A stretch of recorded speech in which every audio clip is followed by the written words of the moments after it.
Here in a second. Let me double check here. So I'm going to pull up Comixology while we're talking about it and see if I can find the first issue of X-Men. Nice. Yeah, it should be the story arc Mutant Genesis.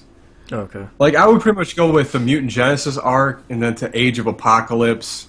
Right. I mean, just hit the major story beats. Yeah, like those yearly everything sort else- of big things. Yeah. Welcome to the live stream, Did you guys everyone. hear that? Wow. Oh, dude, I just that one I had to go because I mean I hadn't gone since Wednesday, Jesus. so I had to get that out. Okay. Wow, Age of Ultron is expensive. $4 an issue? There's the trade paperbacks I picked up were each an inch thick, and there were 4 of them. Oh, wow. It's huge. Oh, like I okay. would go with the collections on those. Yeah, maybe I'll wait until some of the collections come out. X-Men. See, that's the other thing I like, too, about... I was reading Civil War, and I really like... I'd buy Civil War issue 1 and I'd read that, and they'd say, well, next in the series is this, but next in the chronology is, like, Wolverine number 42. And I kind of like that you can... It links up. You know, if you just want to read Critical Path in Civil War, you can, but if you want to read everything, here's the next issue you need to hit. Comixology does that delineation for you. Yeah, it's really cool. Because that's half the confusion that I have in comics is like, okay, I want to read everything for House of M, for example. It's like my only solution would be pulling up Comic Vine and seeing like, okay, you need to read these issues before these ones before these ones. Ugh. You know, and that's just a pain in the ass. And like the collected ones don't always collect everything, which I think is kind of bullshit. That is. See, there's only 1 and 2 of Age of Apocalypse they have up here. That's weird that they would only have those 2 and not all 4 of them. All right, let's see what X-Men Volume 2 is. When did that come out? Because I mean, Age of Apocalypse is 51 comics. Whew. All right, looks like I should That's a start lot. with what Comixology lists as X-Men issued. Oh, there's a Mutant Genesis collection. Yep. There we go.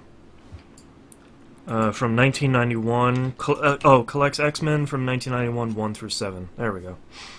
That is my favorite comic book art, even though he was starting to lose it at the end, Jim Lee, because he takes so long on certain panels, and then he's got to rush to get everything else done. Oh yeah. But yeah, that's that first cover is probably one of my favorite looking comics of all time.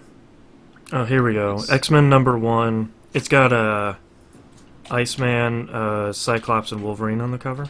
Yeah, Yeah. that was what the first appearance of like the updated costumes too. Nice. I'm gonna start with there. Yeah, that's some old school comic art. Oh, Rogue's old stuff. Yeah, well, no, the Psylocke is probably my favorite costume. She's fucking I'm gonna buy that unbelievable. one. Yeah, that's probably a good point for me to start, because like I really like the X-Men and I really like the stuff, but like I'm reading some of this stuff and it's like, well, you remember what happened with the Phoenix Force? And I'm like, nope, but I want to read that. You know, like. Dude, I'll tell you what, because that stuff's really, because all that stuff is holding up canon again in, because in Nova, or not, Guardians of the Galaxy, where they start talking about, you know, all of a sudden Tony Stark's here, I'm like, what the fuck is he doing in space? Can that be the show title already? Yeah. So I started digging deeper, and I was like, all right, a new volume of Iron Man just started. Might as well go read that. And it was just, like, apparently the extremist virus tech pack got loose, and now they're selling it, and there's all these different extremist file little cells that he has to go in and adapt his uniform into, or his suit of armor into. And the first one, dude, he's got fucking liquid steel armor. It's Amazing. This is the cool. The guy opens up. He's like, "Well, that doesn't look like gold." He's like, "Nope." Puts his hands in it, and it goes all over him. See, like, I think I finally understand why Because like when I was a kid, I never got grabbed into a lot of comics. Like I would sort of sample here and there, but I think I finally understand now, like why someone would want to go back and read all this stuff. Because once you start getting interested in something and then you start tying it all together, you're like, oh, well now I have to go back to read House of M. But now they're talking about something, I got to go back and read this thing. But then you start getting like you take that step back, like, all right, all the shenanigans on Earth, and then you go out and you're like, oh shit, Yeah, it's all of space. like stuff's going on everywhere. Yeah, like some in AVX, I think it was, or maybe Schism. Somebody had mentioned, I just got back from space. I didn't even know that Xavier's school wasn't there anymore, and I'm just like, well, I don't want to read why. Let's figure out how that happened. But I'll just go back to the 90s and start from there. But it's funny, like some of that stuff just ties into each other. You never even know it even happened. Yeah. But I tell you, one little thing that's kind of self-contained is Earth X, Universe X 1 and 2, and what was the last one? Well, I don't know. It was amazing. I liked how self-contained. Oh God, what was that one we read in college? Oh, the Infinity Gauntlet. Yeah, I liked how self-contained Infinity Gauntlet was, because it was kind of crazy, but it was still like, you know who these X-Men are. Like, don't worry. But there's still there's no standalone backstory thing. until like all the different heroes and stuff. They just were going at it. Yeah, they just sort of appeared, and it's like, here's Iceman. Hi. I follow that line to its extreme. I didn't know there was a 2-issue one-shot called Infinity Quest, Yeah. where Thanos is actually collecting and the reasoning behind his madness of what he's doing. There was a 2-issue shot of that, and then the Infinity War happened after that, and then the Infinity Watch. I was like, oh man, this is all really good. It's funny seeing Drax then and Drax now. Because all right, I figure Goofy Space Hulk to Space Kratos is pretty much the way it is now. Gibbionator in chat says, comics cast again? Yeah. I'm trying to figure out. So what we didn't have live was me trying to figure out, since I'm enjoying X-Men again, where I should start. Because I think the last issue of X-Men I read was, I think that famous issue where the previous issue had that like holographic card on it where Magneto sucked out the adamantium from Wolverine. That's Fatal Attractions. Yeah, and I read the next one where, and I think it was at the end, Wolverine like popped his bone claws, and I'm like, I don't even know what's happening anymore. But I should really keep reading this, and then I didn't. I don't know why. Trying to think what was the line there. Well, you're missing. Oh, okay. So you have Mutant Genesis, and I would probably find Executioner's Song. That's where you get introduced to Strife.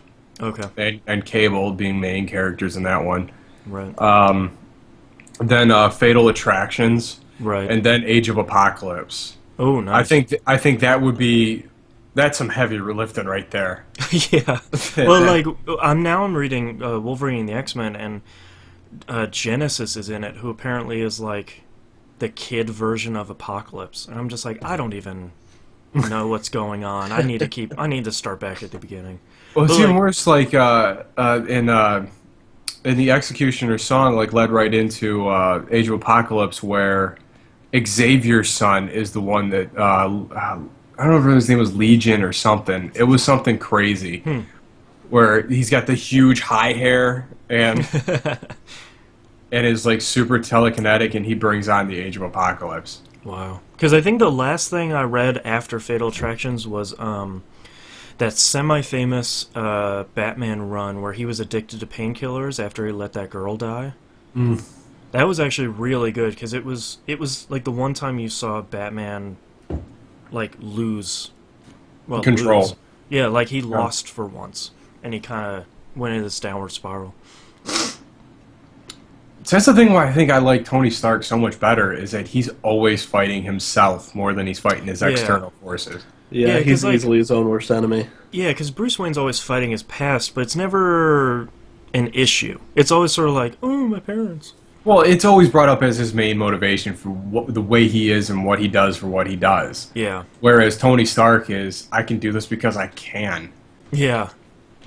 I like Then- Batman, but I don't know if I've ever really read a Batman run that I've really liked. The most recent stuff is pretty good, just because the Joker is just beyond disturbing at this point. Yeah. After he gets his face ripped off. Oof. Yeah. That was the only thing that, I mean, I really liked Green Lantern as a kid, but trying to read the newer Lantern stuff, I just God, I just don't give a shit. Yeah, like, I liked Green Arrow a little bit as a kid, but I could never get into Green Lantern because it seemed too overpowered as a kid. Where it's just like, oh, I'll just make this thing. It's like, well, okay. I think probably one of my favorite issues of Green Lantern was the one where he fights this pirate guy, and it's where that other Gargan dude gets his power ring, which I don't know why, because the dude was an ass. But he was fighting this pirate guy, and the guy had like tattoos, and he tapped his tattoo, and a big pirate ship would come up. It was fucking That's awesome. I think the last Green Lantern thing I read when I was a kid was the ring had been passed to this guy, some alien guy that had like 6 fingers or something. It was a trade paperback with his stuff. I think that was early 90s, though. Yeah, I think what happened because I went to John, the black dude, and then the other white guy ended up absorbing the entire Lantern core into himself. It was called Ion or something. Weird. Where he had the essence of the Green Lantern, its own anthropomorphic fucking demon looking thing. Weird. And then he got possessed by, or then Hal Jordan got possessed by Parallax, and it got. That Parallax stuff was insane. God, that's weird. And that's when it got good, and then it got bad again. And then then they started going, oh well, we got the Roy G. Biv of fucking lanterns. Yeah, that's where hearing that stuff. That's where I start to lose Green Lantern. And some of the stuff was really if they just had one shots, one-offs, and not try and run a whole new series of different Red Core, Orange Core, Sapphire Core, Velvet Core, whatever the fuck it was. Black Velvet Core. And I thought the Black Lantern stuff was really cool, and then it just ended just fucking awfully. Yeah. God, that's a bummer. All right, you guys ready to record? Yeah, I've got. You guys got your what you've been playing? Yeah. Yeah. I just want to double check that I wrote that down. All right. You said record, I had to be like, wait, I thought we started. Yeah, yeah, well. Yeah, we've been cursing way too much. Yeah. Fuck that shit. Exactly. Alright.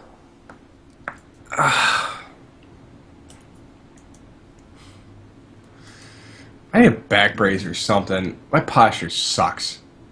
Yeah, me and you both. I'm getting a hump. I think everybody that sits in front of a computer for most of their job sucks. Yeah. I'm about to break out my brace that I had for my fucking broken collarbone. It puts my shoulders back so I can sit up straight. Yeah. It's annoying, and it's growing hair. I got a hairy hump. Ladies. I'm sorry, boys. I didn't mean to yell.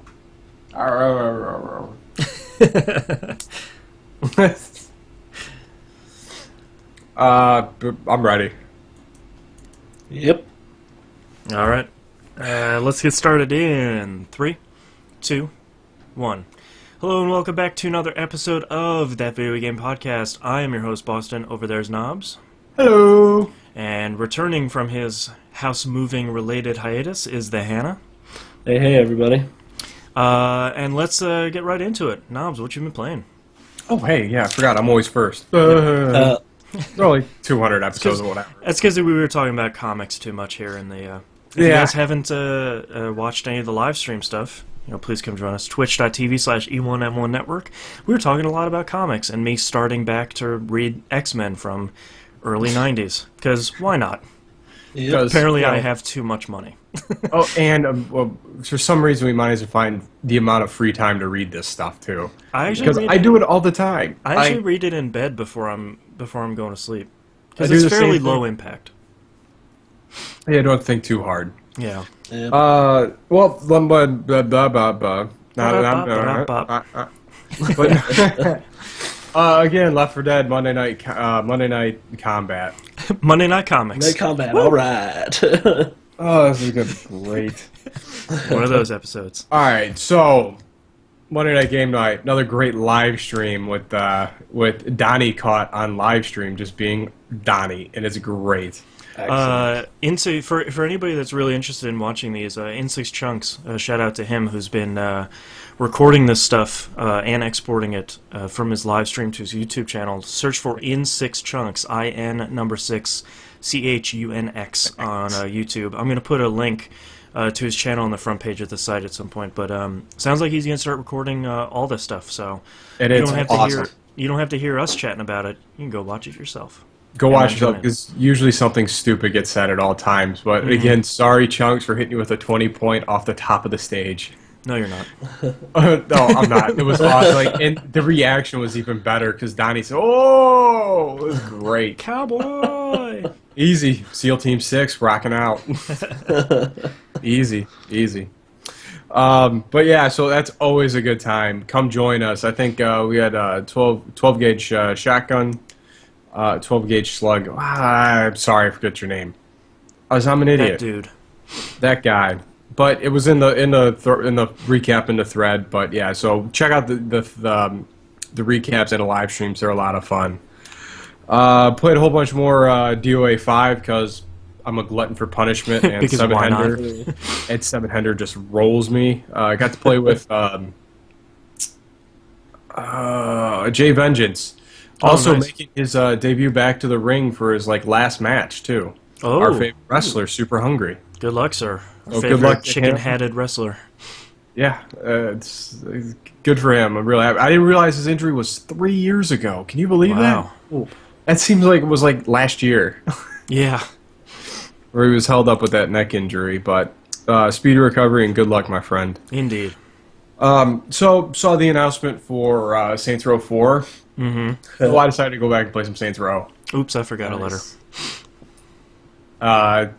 So happy to be back in that world, screwing around. Like, I did nothing for the first half an hour, just kind of flying around, just Wandering around. just BSing. Wrapped up my last 2 achievements on this Gangsters in Space DLC. Then I finally hopped into the brilliant Fun with Science or the Problems with Clones one. Oh, yeah. Pierce dressed up as Aisha singing songs is just priceless. And singing terribly. Oh, God. And he's like, "Why are you making me do this, man?" He's I'm bouncing like I bounced checks last month. Like, it's just it's so bad. I love it. God. But my favorite part of this DLC was going towards the end of it, where you get enhanced by Saints Flow, irradiated Saints Flow. Oh, nice. So you have pretty much super speed, and you're doing Hadouken fireballs. Amazing. It's Best game ever. crazy, and of course it has like this big purple aura and like running at super fast speeds. Yeah. It's fantastic. It was really, really funny. But yeah, so I play more in that. I got 2 more achievements to lock up in the other one, so I got to replay that DLC like once or twice to get this done. Yeah. The anaphylactic bee shooter, which is just, where it just goes boom and like, and there's like this pile of honey, and then bees show up and just start stinging people. Amazing. Awesome stuff. And lastly and mostly that I played this week was StarCraft: Heart of the Swarm. Oh. Ooh. I finished it too. Okay, wow. I only played like the first 2 missions. Yeah, I couldn't stop. Yeah. I had to see, even though BattleNet went down and I got no credit for any of the achievements that I completed or any of the bonus achievements, even though I got my Arrogant up to level 70. Oh. Wow, that game's really good. Yeah. Really good, and it's if I can get that quality game every other year from Blizzard, I'd be okay. I mean, that's worth $40. Hell yeah. Yeah. 40, I would How much was that? It was 40. Well, I bought the collector's edition for like 80. Yeah, I did too. I don't. Collector's edition was like 70 or something, but it comes Yeah. with some. It comes with an art book, so I can't. Pretty. You can't not can't buy do a it. Blizzard collector's edition. Like, I it's know. one I of those have things all they of do- the other ones. It's one of So those things they always do right. I mean, you got that, and then Yep. of course they keep with the same setup for Heart of the Swarm, which Yep. is just, and I show you the back of it. Of course you do. it's got the like little cardboard teeth, like the previous Yeah, one. like the big gated door thing, and I Yeah. love it, absolutely love it. And I just had a blast playing, and like if the first time I really honestly used the keyboard controls in StarCraft Yeah. of these special powers, and they're laid out so perfectly. Yep. If you're used to playing first-person shooters, you just naturally know where those buttons are. You don't have to look at them. Yeah. Yeah. But yeah, that game just The game's really good. The writing is really bad on some of the Kerrigan and Rayner stuff, though. It's pretty cheesy. the early stuff. Yeah. Like, Yeah. not in a bad way, but just sort of like a, ugh. Man, Really? guys. Almost like they're trying to make a B movie. You know, not in a real bad way, but just sort of like a tongue-in-cheek sort of like, It's pretty bad, huh? Okay. That's kind of the StarCraft thing, though. It was Yeah. never. It was always at points where it was just a little tongue-in-cheek and stuff. And I mean, space like, truckers. Come on. It's- Yeah, I mean, come on. You know? This was. I mean, this was really the first time that I felt like in this universe, you didn't have to just leave your hero units in the base. It actually Yeah. helped to have them out and working because they are literally devastating in the field. Well, I feel like they started off the game really well, especially when when Kerrigan and Rayner are trying to escape that base, and it's just the two of you. I really like that because it's showing like, hey, these units are actually really great. Like maybe you should use them through the game. Yeah, and you know what? I pretty much had her around the entire time. A lot of that stuff, I actually took notes as I was playing it because I was just blown away. Let me consult my notes. Well, I'll tell you what. First thing, unboxing. Thank God it didn't smell like Chinese death. Mine does. Really? Mine didn't at all. I remembered snake bites and chicken fights as soon as I opened it and got a whiff. I was trying to remember what I said when I was talking to Becky about it on live.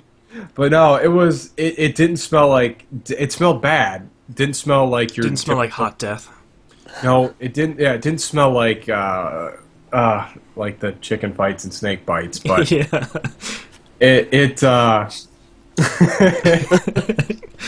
But it didn't smell like, that fresh book print ink smell that I love Yeah. so much. So Oh, yeah. it was okay. It was tolerable. I was really surprised that the decision from Wings of Liberty plays out huge really early in that game. I don't think you saw it yet. No, I don't think I've really seen anything. Actually, Okay. speaking of Wings of Liberty, Wings of Liberty. What I really liked is somebody had posted like a day or two before Heart of the Swarm came out and said like, "Hey, you need to install Wings of Liberty because this expansion pack needs that stuff." And I was like, "Great, yeah, I'll start doing it."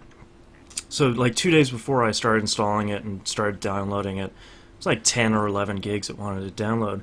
And I had it finished before I put in my key. As soon as I put in my key, like the launcher switched to Heart of the Swarm and I could just start playing. I was like, yeah, you're done. Nice. I was like, oh, what? Oh, great. Okay. Apparently I had preloaded that already.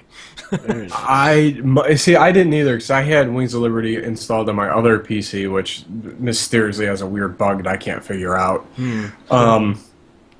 But I installed this and it said, well, you can start playing it now, but it'll be kind of choppy and slow. If you let it get to here, it'll be a little bit better, but if you get to here, you're fine. Yeah. And Yeah, it seemed like it doing that stuff streamed lately. content the entire time I was playing. Yeah, I've been getting some stuff streaming, and it's like 30 to 50 megs at most. But Yeah. that's great, because stream away. Like, I got a fast enough connection. Great. Yeah, it didn't hinder my experience at all. But I thought it was really cool, and it loaded up, and my my Blizzard archive thing. And I got like collector's edition of everything. Yep. So it was pretty cool to look at that stuff on that website. They've been doing that a lot with World of Warcraft too. Like last time I got in, I had to download, like 20 gigs worth of stuff, and after about 5 gigs, it said, "Hey, you can start playing now, and whatever we need, whatever zones you go into, we'll just load them then, and we'll just be streaming stuff in the background." It's like great because I'd like to start playing as soon as possible. I mean, it was like I don't think I had to wait like maybe 5-10 minutes before it's not bad. it was up and ready to go. Yeah.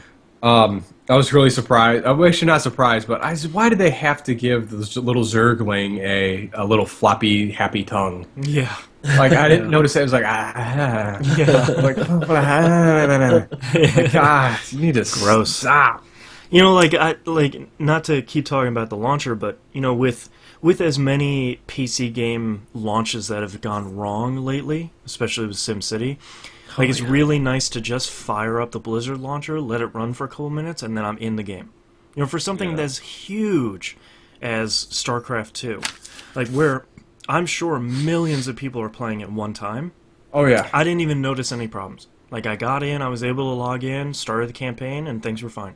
Well, outside of Battle.net being down for a little bit that first day. Yeah. Well, the second day, like the scheduled maintenance, March 13th, I'm like, oh, come on. It's been out not even 24 hours. Yeah. Yeah.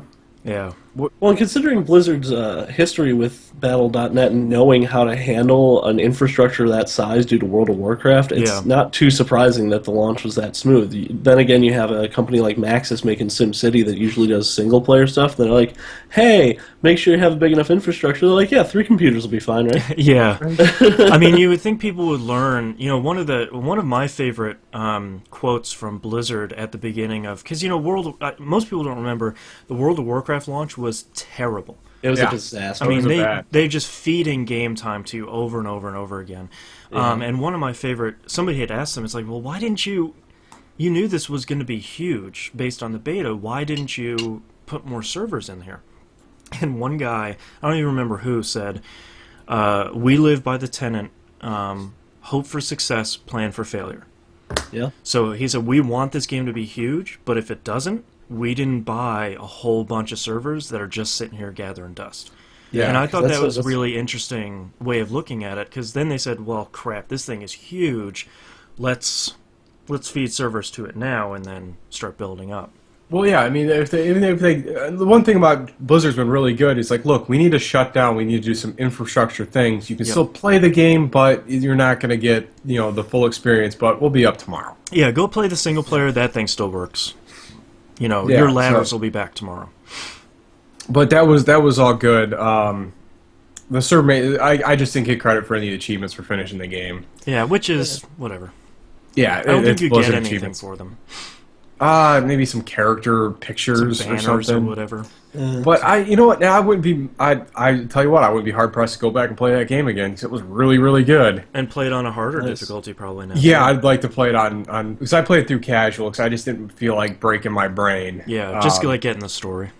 Well, yeah, I just wanted to see the story, wanted to see the plot points, wanted to see where this story was going, and I cannot wait for the next one. Yeah. I really cannot wait to see what happens because so much stuff is focused around the Protoss, but none of it's explained at all. Yeah. Like, Zeratul is just popping in and out, stirring up the pot, and like, see ya. Yeah.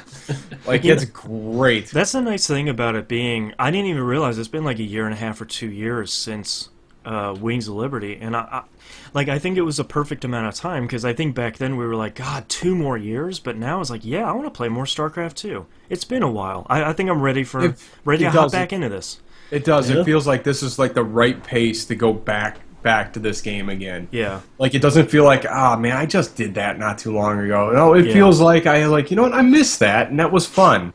And I'm not the guy that plays multiplayer for StarCraft 2, but what I'm hearing from those people is that, there's all new units, all new balance, so that side of the game has been refreshed for everyone too. And there's new, experience points. You're leveling up your multiplayer character and all that stuff, new ladders and stuff. So, I mean, across the board, it's all brand new for everyone. Yeah, there's a lot of stuff in the story mode that I really enjoyed, like being up in the I don't know. Being up in the stuff, doing the things. But yeah, like some of it's like the bar, except the bar is a thing that you're in that's gooey and organic, and there's other characters you have to converse with, and that stuff doesn't seem like you have to wander around different areas to see it anymore. Like, you just kind of go to point to point to point. Okay. Like, seems very streamlined. There isn't as many places to go. Yeah, because people probably missed some of the stuff in Wings of Liberty because they didn't know, like, hey, you need to go down to the garage to the armory, talk to that dude about the tanks. Talk to Boromir or whatever the hell that dwarf's name is. Looks like Ram Jam from He-Man. Yeah, exactly. But it's like that stuff. Like, I actually kind of wonder how much of that stuff did I miss, because a lot of it's in your main plotting area, and then there's the evolution pit with Arbither, which has an amazing voice, and one of the brood mothers you recapture in the course of this game, you actually just keep sending her down to Arbither to go get tortured to be smarter. Nice. One of my favorite things. But the whole game was really, really, really good. I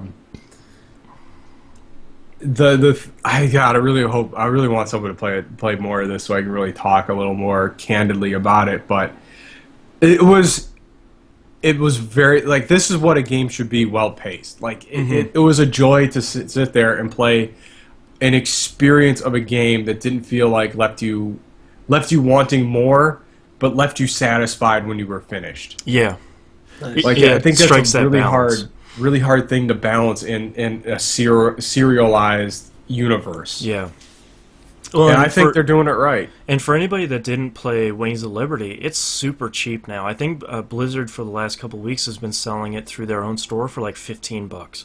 Nice. Like, just if you're even on the periphery of interest for StarCraft, I would say absolutely pick up StarCraft 2. And man, does Heart of the Swarm look great. I mean, I've got it maxed out on my older rig, and it's beautiful. It plays blisteringly fast, and I tell you what, my favorite tactic in this version of this game is not the Zerg rush, but the Bangling rush. Yeah, the little ones, because like as you're evolving your Zerg trees, like they evolve and they split off either like pretty much green and purple are your two choices. Yeah, like either one does a ton of little damage or does some like it's a little more survivability. But I leveled up my Bangling Rush to be a corrosive cloud, and every time one dies, two more split off of it and blow up too. Wow! So I leveled up my hive to where I spawn Zerglings instantly. Jeez. Like, nice. So I just boom 9, and they spawn 3 at a time. So out of the 9, I got 27 Zerglings ready to go. Or put them in their little pods, make them Banglings, and then send off this horde of exploding death. Wow! And I just do that. Don't even leave my base. I just go out there, click on the mini map, boom, go. Yeah, go do your dirty work. But the only thing I thought was really funny in the game was the Zerg home, like the proper Zerg homeworld. It's kind of Dr. Seussy. Like, really? It looks like a Dr. Seuss world. Amazing. That's fantastic. Like, I was waiting for Thing 1 and Thing 2 to hop out, and the Cat in the Hat to see, like, oh, hey! Maybe that's an Easter egg. Queen of Blades? Yeah. It's like, whatever. Jeez. I'm done. That was, I had a good time with it, and I don't know if I want to jump into multiplayer. Like, I want to play through the single player again because I really enjoyed it. Yeah. A lot of nice little cameos from the first game in there, too. Oh, nice. And I tell you what, going back to Wings of Liberty, who did you use for your Ghost Squad? Did you use the Rastafarians or the Blonde Angel chicks? I don't remember. Probably the Blonde Angel ones, like Nova and her team. I need to know how that plays out because mine went completely different. Interesting. Because that was a decision I totally forgot I had made until something came to a head. And I was like, oh no! Like, oh, okay. Interesting. But I'm curious how that would play out. Yeah. Nice. Did you play anything else? No, that was pretty much it for me. All right, Hannah, what you got? Considering how long I've been gone, I should have a lot more, but it's been a busy couple of weeks. You're playing real world Tetris with packing. Yeah, that was one of the big ones, and I think we almost lost at one point. So, so I played a little bit of more of Bayonetta, trying to keep up with that and finish that up within the next couple weeks or so, just because I'm having a ton of fun with that game, and it's just it's I didn't think I would like it as much as I did. I thought it would just be like, oh yeah, it's cool, whatever. And now I'm just kind of like, I should really go play more of that. Like, I might do that during the break here. So, welcome to the club. How far are you? I'm maybe 2 hours in. I just met her like stalker dude, the guy who's like trying to find her. Yeah. That guy's fun. Cheshire. Yeah, I think something like that. He's interesting. Yeah, he gets keep a an little eye weird. on him. Yeah, he already got a little weird. So. Yeah. But I just I love the enemies and I love just everything about that game. It's just so cool. Yeah. And just so much fun. I just love that everything's like that baby doll ivory look to it, and then you start crushing it away to this nasty demonic jelly underneath. Mm-hmm. Yep. That's what's in my mind that's underneath every porcelain doll I ever looked at. Yeah. Is just this demon seed jelly. Extra Players in chat says, I remember the first time I played that, I didn't even know I could make items until halfway through. That's a good point, because the game does not explain that to you at all. Yeah. It just goes, here's some stuff, here's some ingredients. I was like, oh, I wonder what I do with those. And I start making like the health lollipops and stuff. Yeah. And you're like, it was really cool. And it took me a minute to figure out how to actually do that. I'm like, wait, it says I need like one of these and one of these. Like, no, I gotta pump a bunch into this. Yeah. And then I can make it. Yeah. God, none of it's ever really explained. Yeah. Even when you're doing it, you're still like, am I doing this right? Yeah, am I supposed to be making lollipops, or are those the bad things? Is this supposed to be that color? I don't really know. Yeah. Yeah, and like all the weapons and stuff. Like every time that dude makes a new weapon for you, and he's like, "All right, I'll be right back," and he comes back, just looks like he got wrecked beat to death. Yeah, it's like, here's your new thing. Here's a gun. Oh god. Yeah, all that stuff was really. It's those little touches that really make that game. Yeah, and it's doing I gotta play more of that game. Yeah. But other than that, I've been playing Metal Gear Solid HD Collection, specifically MGS2. And I was really, really happy to discover that this isn't like just MGS2, just the base game enhanced.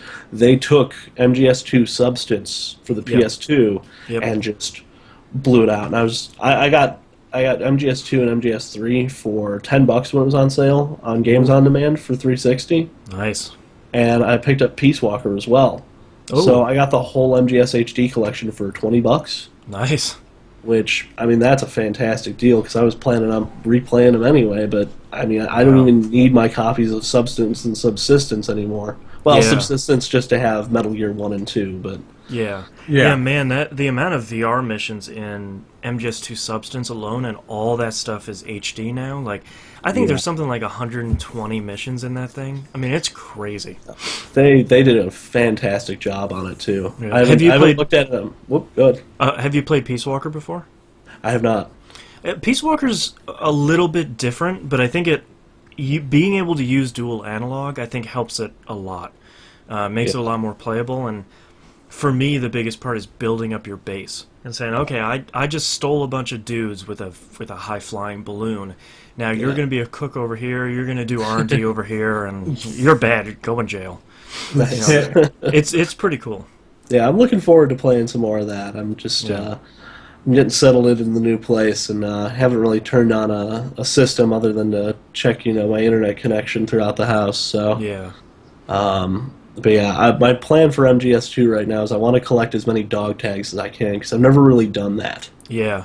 And that's a ton of fun. Just trying to see like which dudes you can get stuff off of and holding them up. And it took me a minute to figure out how to like hold them up and then keep the gun out and still move and like get in front of them. Yeah, you have to do some claw hand stuff. My favorite thing too. You really do. I really went all out on that. It was during college when I was at home for summer, and I had gone through and I had the Xbox version, which the beginning of that did not run well. Yeah. But the rest of it ran really well. And I said, well, I'm going to get as many dog tags as I possibly can for who knows why. And my only pro tip for you is a lot of dudes, like you'll hold up your trank gun and they'll be like, "Come on," and they'll start slowly reaching for their gun. The best way to scare them is bring out a rocket launcher and aim it at their crotch. There's no one in the game that's like, wait a minute. They're like, nope, here, shake, shake, shake. Here's my tag. Nice. Yeah. All right. Good to know. That's how I get those then. Yep. Because some dudes like you can bring out like a machine gun, and they're like, come on. It's like, really? I have a machine gun pointed at your head, and they're like, nope, still going for my gun. Oh, that's awesome. And you can wake up dudes if you accidentally trank a dude and you don't have their dog tag with the bomb freezing thing. Yeah, you can wake them up that way. Yeah, that's gonna be one of those things I just kind of progressively do. Like, oh, I got a couple hours. Let's go get some more dog tags. Yep, and once you have the camo, the invisibility camo, the beginning of that game, getting all those dog tags is really great. Nice. Yeah, maybe I'll play through and get some of the bonus stuff, and then go back and do dog tags. I don't know. I just want to play that game again because I have so many great memories of it. Yeah, Givinator actually has another suggestion here. He says, if you shoot them in the hand, it doesn't kill them, but they know you've got a real gun on you. That's another good suggestion too. That's awesome. I will probably try that out. But I just have so many great memories of MGS2. Like, I borrowed a PS2 from a friend of mine and played, like, I think almost straight through the whole game in a single sitting. Yeah. And you get to the end where Colonel Campbell starts to go crazy. Yeah. And he starts telling you to like turn off the PlayStation 2 and all that stuff. Yeah. I came about 3 feet from actually doing it. Well, it's because in MGS1... reaching behind it, ready to flip the power switch. Yeah, and then it's because MGS1 you needed to flip your controllers. Yeah. And in MGS2 you're like, well, do I need to? That X-Men game on the Genesis, I needed to restart it to get to the next level, so I don't know. Yeah, and man, MGS2 is so... And one of my favorite achievements in the HD versions is hearing all of the Johnny stuff. Because there's like 2 or 3 parts where you can hear Johnny in that game.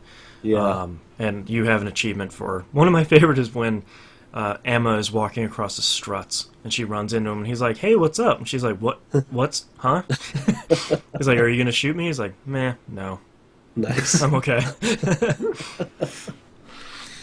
Oh, that's fantastic. Yeah. Yeah, that's a game that I really want to go through, and then I want to try and play 3 again, because I think I beat it once, and I just never went back to it, because I always had a hard time with it. The HD version of 3 is good, because the first version of 3 was broken, since you couldn't do first-person mode. Yeah. And now you can control the camera better, since it's the re-released version. I think it's... Oh, yeah. It's the subsistence version, right? Yep. Yeah. Yeah, that's the one I originally played. I don't know what it was. It's something about that open world and the fact that the guards can follow you between area and area that just drove me nuts, and I was terrible at it. Yeah. So that's probably going to be next on my list. But the rest of the games I've been playing mobile games because that's pretty much all I've had time for. Yeah. I picked up the most recent Humble Android bundle, which included Super Hexagon. Oh, yeah. Which is amazing. And I don't think I've been hooked by a game like this in a long time. It's amazing and terrible at the same time. Oh, it's fantastic because it's just like, I think like you have maybe 3-4 colors on the screen at once, and that's pretty much it. You've got all these shapes and lines racing at you and all these like patterns generating, and it's madness. Yeah. The game looks like an acid trip. Yeah. But like I love it because it's part puzzle game, it's part like reflex testing, and it's almost like a simplified like shmup. Like you're not actually shooting, but you're avoiding bullets. Yeah. It's the only way I can describe that game accurately. And like there's you start to pick up on certain patterns, and there's 1 or 2 patterns that I still haven't gotten quite down, that I still don't quite can't navigate as well as some of the others. Yeah. And it's just, I finally finished the basic mode and got like 60 seconds in that to unlock like the hyper version of that. Oh, jeez. Yeah, that took like a whole week, just train ride, all day, just like, all right, I got this. Oh man. But the last game I've been playing was something that just came out on Android, and I know you played this on iPhone, Boston. It's 10 Million. Yeah, 10 Yeah. million is so good. It really is, and I don't know what it is about it that's so addictive. It's like, yeah, the graphics are, it's Atari, it's cute, oh, Yeah. whatever. The slide puzzle matching is, I don't know if it's just the Android version or just my phone, or like I'm just not great with touch screens, but that the way those like tiles tend to move is a little wonky for me. It's a little finicky, yeah. Yeah, so you got to kind of move directly horizontal or directly vertical. It doesn't like assume, Yeah, yeah. which is probably good, but at the same time a little frustrating when I'm trying to unlock a door and not even taking damage, Yeah. just getting pushed back. Yeah. Yeah. And I think for me the genius of that game is that you're always progressing towards something. There's yes, always some little goal, there's always, oh, now I have more stone, so now I can go back to my base and rebuild this thing. And you're always, even as you're progressing through these little things, you're always progressing to 10 million points, yeah, where the game absolutely. ends. So like you always have micro challenges and then your big macro challenge. Yeah, and I think I'm just shy of my first million. Yeah.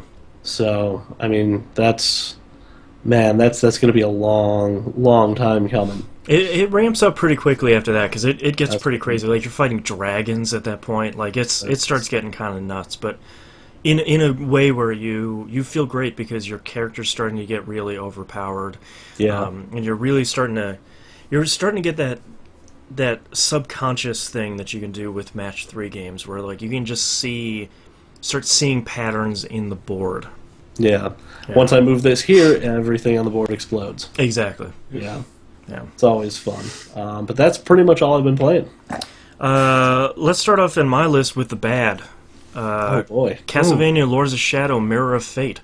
Oh, really? I have played an hour and I'm 16% of the way through and putting it back on the shelf. Wow, really? It that's I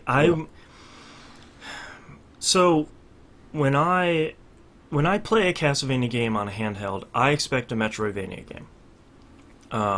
That may be unfair, but we've had 6 or 7 of them between the GBA and the DS. Extra Players in chat says, I hope someone's played Bit Trip Runner 2 this week. I think Hannah and I played it 2 weeks ago. I haven't played it since. I haven't played it. But what disappoints me for this game is it's somewhere between a classic Castlevania game where you have levels that you're going through and each one of them has a map of its own, and between like a light Metroidvania, because I'm seeing stuff throughout the environment that I'm going to need the combat cross later to go hop up an entire region and things like that. But Yeah, between the frame rate, which is not, I'm not having the terrible frame rate stuff that some people are having. Between that and between the combat just not being great, it's not as responsive as it needs to be. There's a delay when you're doing a jump, so when I see an enemy coming, Oh, I'm no. jumping, and there's almost like a quarter to a half-second delay where I'm getting hit by the enemies. that's Really not- is an input delay. That's weak. Yeah, like in a Castlevania game, like I can't have that. Like as soon as I hit You really jump, can't. I'm off the ground.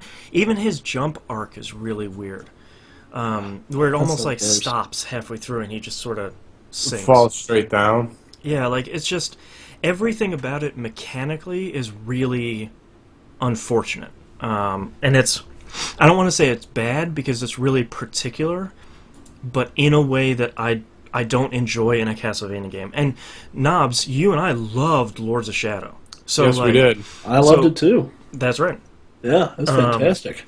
So like I like this world and I love the design, but the design of Lords of Shadow didn't carry over into Mirror of Fate because the 3DS isn't powerful enough.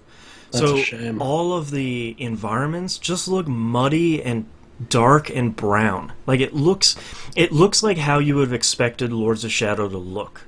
Where it's like, oh, it's a new modern game on a console. Here's all sorts of browns. Like it looks like that. In a Castlevania game, you're in a castle. It's supposed to be this lavish sort of, you're going through a ballroom, and it's supposed to be this big, expansive, brightly lit thing. Yeah. And it's just not. I mean, it's dilapidated in a way that is disappointing. And I really, it's just incredibly disappointing from a studio that I know can do a great Castlevania game. Even a great linear Castlevania game, because Lords of Shadow on the consoles was pretty linear. Yeah. You could go back and do a little bit of stuff here and there, but nothing like a traditional Metroidvania game. Yeah. And it's just, between that and between it kind of running like crap, it's just a shame. I mean, there's a lot of rumors coming out now that this game was destined for XBLA and PSN, and that makes a lot more sense. But even that coming out there would have been kind of a $10 game. And for this to come out on 3DS at $40, It was 40? yeah. Ooh. Like, I don't.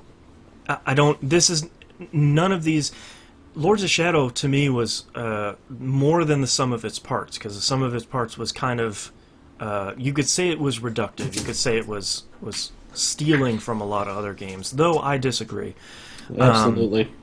I think a case can be made for that, and I think a case can be made for most character action games where it's sort of lifting the better parts of other character action games. But this game is just, I mean, it's not good.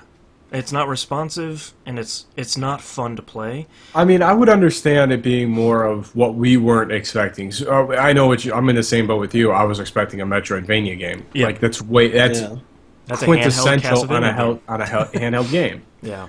And to see, like, not only is it faltering on not what we're kind of setting ourselves up to let down on, but just mechanically not to be okay is even worse. That's unacceptable. Yeah, exactly. I mean, to just have it not play well, and to have it not be responsive, is just, to me, it's unacceptable for a Castlevania game. I mean, that's the biggest. That's the biggest thing. Like, we will play a bad game that plays good. Yeah. That's just like saying, like, oh, it doesn't look all that great, but yeah, it's fun to play. Or we'll love playing a game that just mechanically is flawed, but it's just a really crazy storyline, or great atmosphere, or great style, or something. But it feels like it for you. It just kind of fell apart on all accesses. Yeah. There. Like if I think you bring up a good point. Like, we'll play a game that maybe 3 of its parts are okay and 1 part is bad, or 2 parts are really good and the other parts aren't so great. But to have all of the parts really just fall apart on this is it's not a game. It's not a game with so many other games. It's with it not being good. I don't have the time for it. I'll go play something else that I'm really enjoying. You should go play StarCraft. Yeah, exactly. Like, I'll go play StarCraft 2. Like, holy crap! Like, I have a lot of other things to play. Extra Players in chat says, so would it be okay for $10 downloadable game? Probably. I mean, you could probably spend a couple hours downloadable and kind of burn through it and be like, well, the great things are the cutscenes look really great. Voice acting is good. It has the same sort of English/Scottish voice actors. Is it Robert Carlyle again? No, what's his face from Lords of Shadow isn't in the game. It's his kid's kid. It's dumb. Gabriel's not in it? No, it's not Gabriel, and it's not we're Trevor, down the rabbit hole. It's Simon. It's Simon Belmont. Oh, okay. Really? Yeah, like Scottish Simon Belmont. It's dumb, but I do have to say it's one of the very few 3DS games that have a really, really good 3D. I mean, it's really clean, and it has great depth, even in the cutscenes. It's very, very, very good. Are you playing on the XL or the regular one? The XL. I don't play my regular one anymore because something about it cramps my hands. But the XL is just big enough that. And that top screen is beautiful. Do you think a lot of the issues might be a resing issue between the original 3DS and the XL, just on screen size? Maybe. I'm just throwing out maybe quirky things that might be. It just seems like it's a game that needs more power than the 3DS can give it. You know, that's why I think the framiness is there. Is it can't like Shadow of the Colossus on PS2, where it's like, man, this game is just bigger than this console. Yeah. You know. Extra players ask, or should I go buy Lords of Shadow and Symphony of Night and call it a day? Yep. Yes. Yeah. And Yeah, you can't go wrong. And right if you there. love those, try and find the Game Boy Advance ones and the DS ones too. All of those are great. Even Circle Aria of of the Moon. Sorrow. Yeah, I will even defend Circle of the Moon, the first one on Game Boy Advance. Most people didn't like it because the original Game Boy Advance was too dark for that game, but it's not. I would like Mirror of Fate if it was like that, where it was just not the Is Circle of best. the Moon the one with Justice in it? Maybe it was the first one where it was the one where you only had whips. You didn't have any swords or anything like that. Oh, Yeah. I gotta find it. I'll continue. I have it downstairs. It'll take me like 2 seconds. I gotta find this out now. But that game is actually, it's not the best Metroidvania game, but it's serviceable. So I will take a serviceable Metroidvania over whatever Mirror of Fate is. Yeah. So, disappointing. Of course, Knobs wanders away as I'm about to transition over to a new game. Of course. Gibbon in chat says Aria of Sorrow was 3, and Dawn of Sorrow was the first DS one. That's right. The first, man, Dawn of Sorrow is so flippin' good on the DS. It really is. Both of those Sorrow games. I love the fact that you can tell all the early DS games because a lot of them had subtitles that were like Dawn of Sorrow. Yeah, DS. it's Castlevania DS. It's kind of silly, but it's fun. Yeah, both of those Sorrow games were really, really, really good. Yeah. All right, I think the one you're thinking of is Harmony of Dissonance. That one has Justice in it? That's the one with Justice in it, and that's the one that's only whips. And that's Game Boy Advance. Because I got that one. Circle of the Moon is the very first one. Yeah, Circle of the Moon. Yeah, that's the first one on GBA. I didn't pick that one up. I started off with this wonderful 2-pack that I found. Yeah, man, if anybody can find that 2-pack, nice.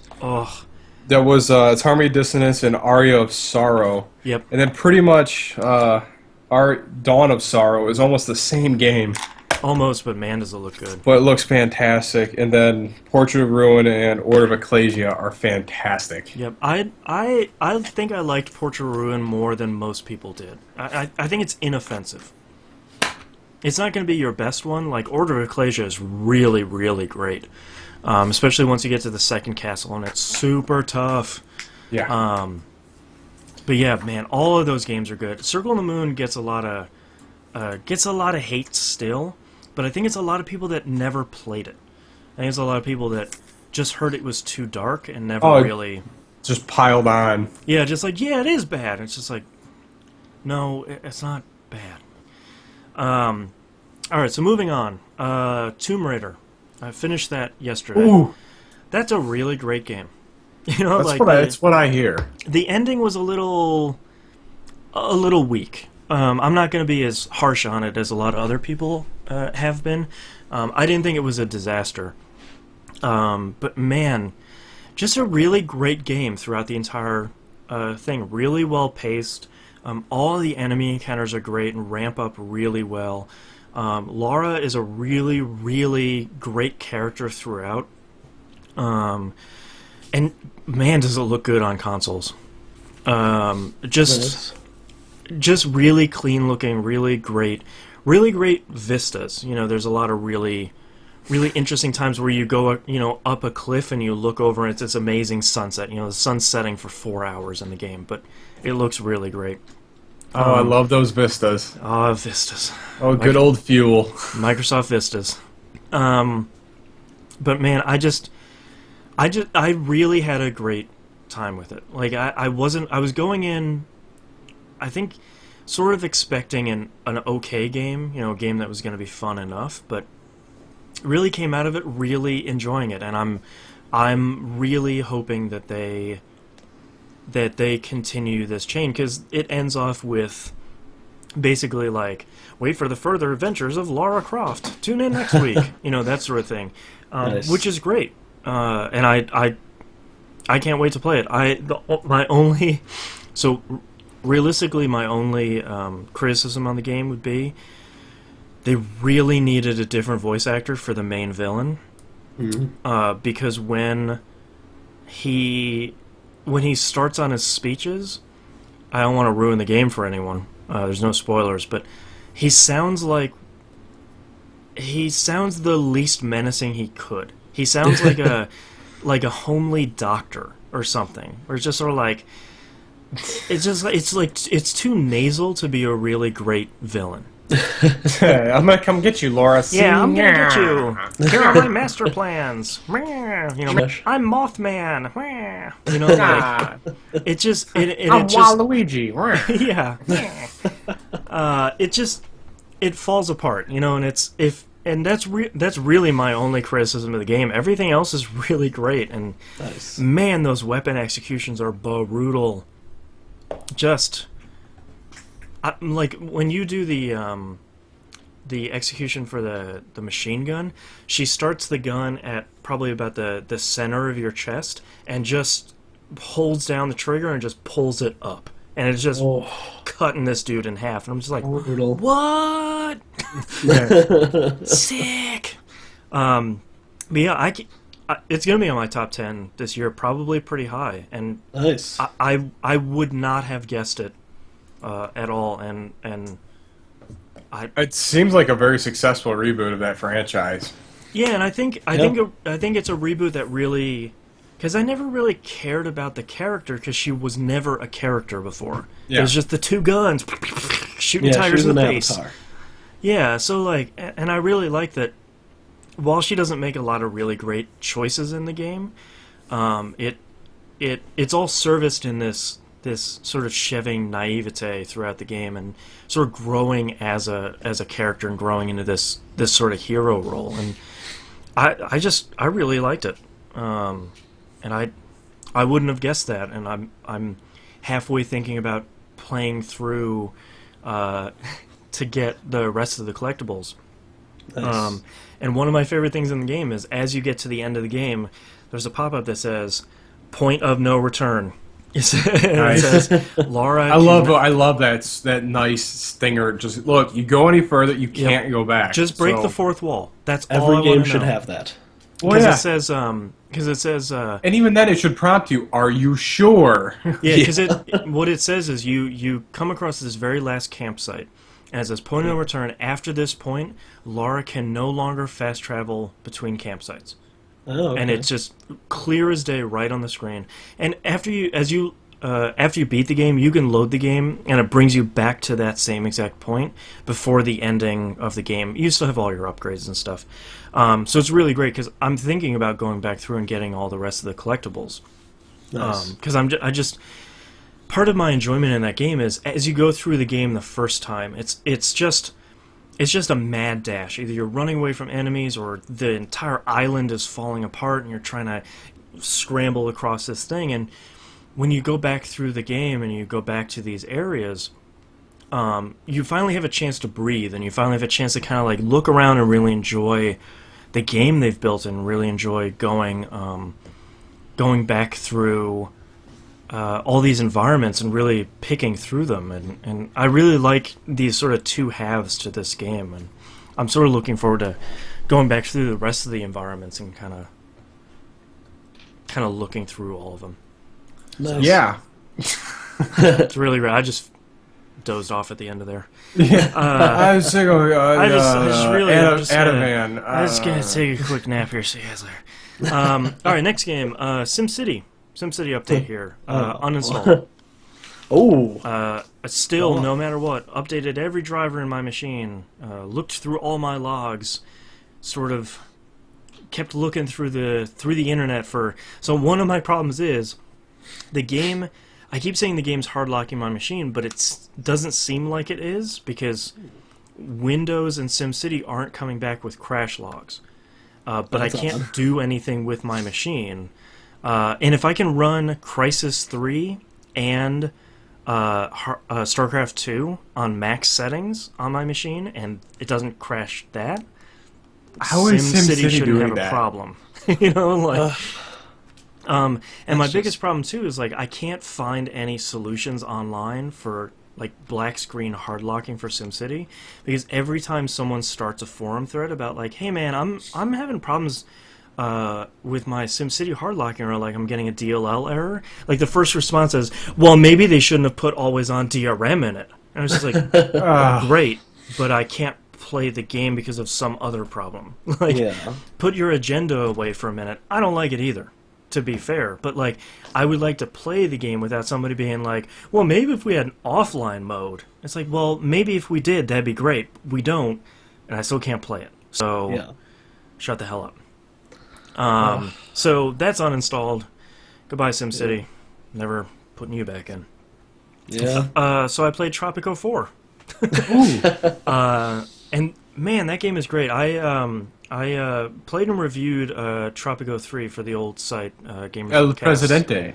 El Presidente. And Tropico 4 I kind of like a little bit more. It eases you into the campaign a little bit better. The tutorial is way better on this one. I'm playing it on PC. I played Tropico 3 on 360. And the 360 version of Tropico 3 was actually really, really good. That's what I heard. And I would probably recommend if somebody doesn't want to play it on PC or wants to sit on the couch and play, a good God game like this, I mean, absolutely pick it up on the 360. And it's just really great. It's just a really great, really well made and really well written game. And the campaign starts you off really easy. Like the first, I think the first mission is like build a couple farms and export 500 shipments of tobacco, and then build a church and hire 4 priests. And then after that, you're done. Nice. So it starts you off really easily, and it's just a really really great game. And the last game I played, I don't know why, but I keep playing FTL again. My weakness. I don't know why. And I had before I've been working a lot this weekend, and a lot of it is, well, let's copy these files. It's going to take an hour.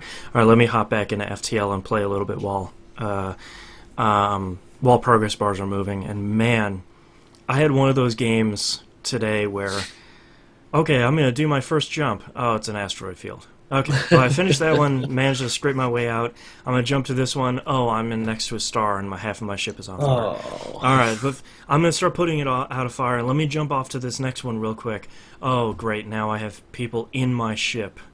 Okay, my ship just blew up. Great. Like after 3 or 4 hops, I'm just already dead. I'm like, man, FTL, let's just get right back into it. Maybe my next run will be better. Maybe. It won't Always be. an adventure. Yeah, it won't be, but I'm still having a hell of a time. So I can't recommend that game enough. Man, everybody needs to buy, and everybody needs to play that game. It will run on any PC. I really wish they would come out with a tablet version, because it's perfect for tablets too. Nice. And everybody would be able to play it at that point. But man, just go buy it. It's the best, and the worst, but the best. Yeah. And that's all I've been playing. So let's take a break. Break. Oh man, I'm gonna get something to drink so I can stop coughing every I'll be 3 right back. minutes. Hannah, your video froze again too. Oh, excuse me. Oh, I guess he's frozen again.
All right.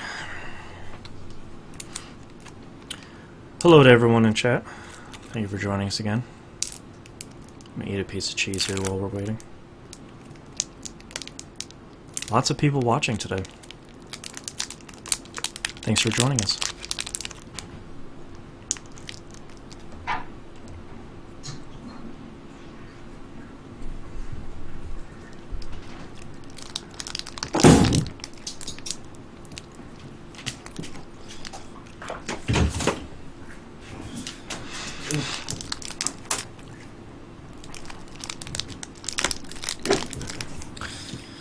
I hear rappers. I mean, cheese. Can't go wrong with cheese. No, cheese is delicious. I made homemade lasagna. Oh, yeah. Yesterday, I made homemade noodles. It was so good. My girlfriend and I were talking about going out and getting California burritos for dinner tonight. I was like, hell yes. I want some of that guac, son. Oh, man, I love guacamole. I love California burritos. I mean, that's something that I never thought, like, as a kid, that looks so gross. Yeah.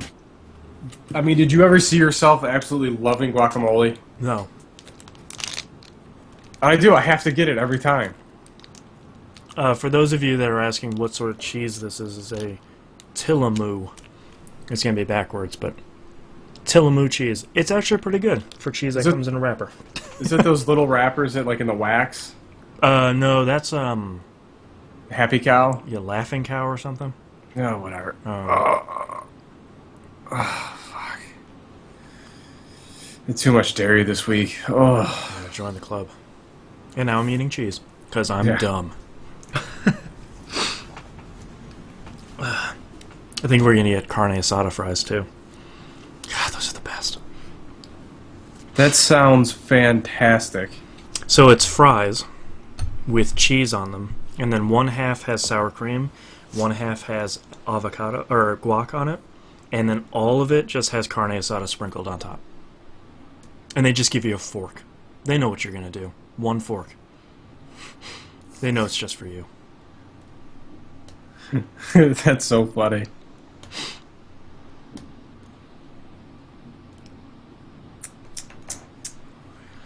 Oh, boy. Oh, I should probably pull up show notes, huh?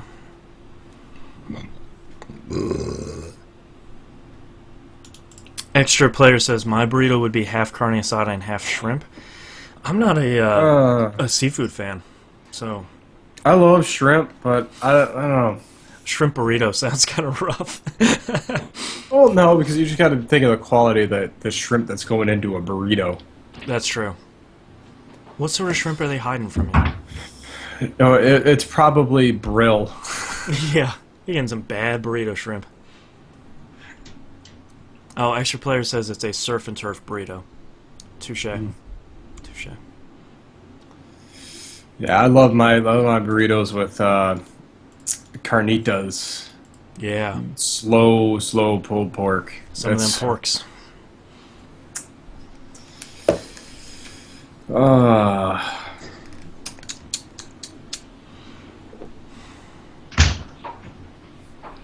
All sorts of doors slamming. What the hell's going on? I don't know. Extra player says, and if you're on the West Coast, Boston, it's all good. I am on the West Coast, so it is all good.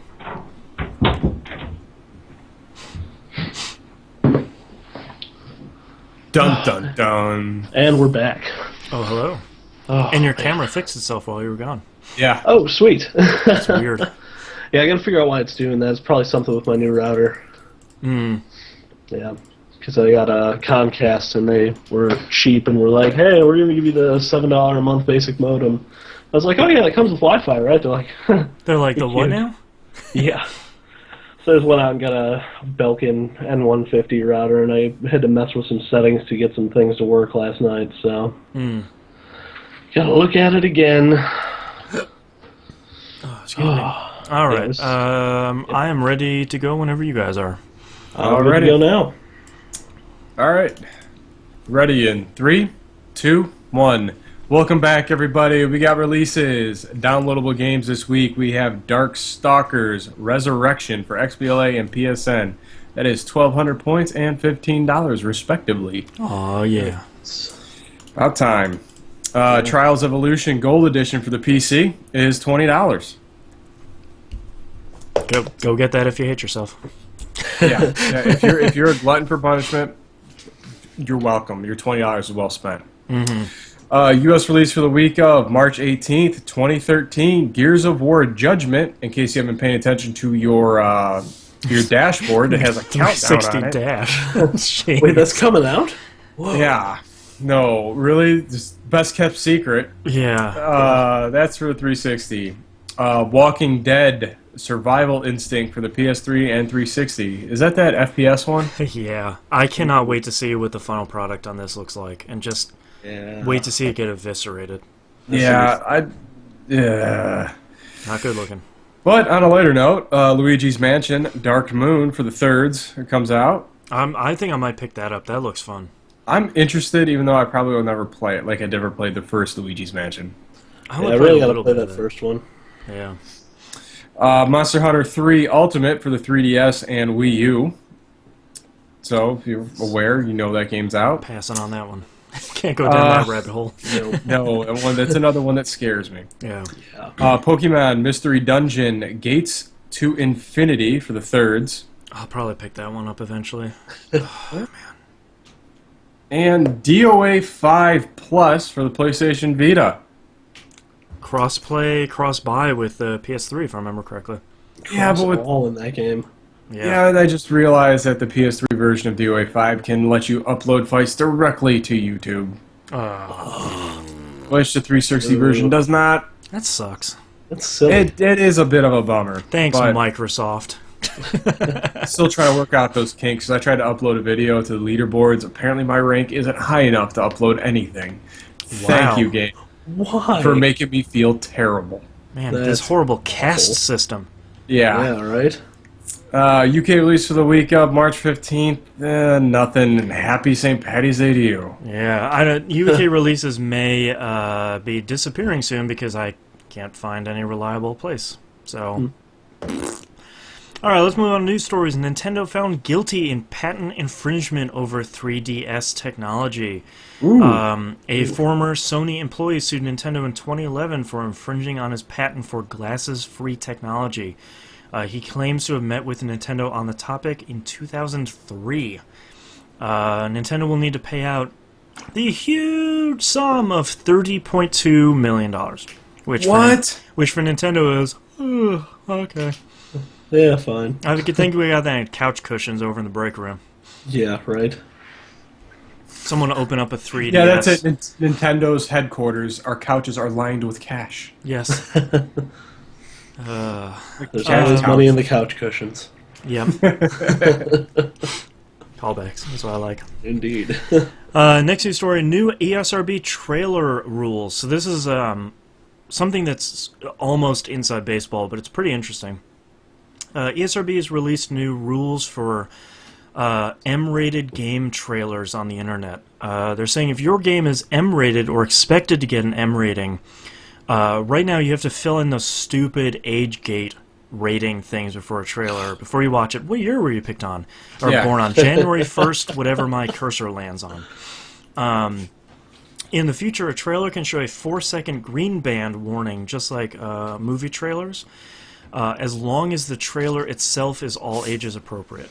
So basically, they're doing the same thing Hollywood is doing with green band and red band trailers. So you can still put out a trailer that's, got a bunch of dudes that are exploding, but you'll still have to age gate that. But if you have an M-rated game that has a trailer that's not showing anything horrible, then yeah, you can just have a 4-second green band pre-roll. So I feel like I'm the only person that always puts in my date in every time. I do too. I don't know why, but I always put in my birthday. And my favorite thing about the Steam store is it remembers your birthday.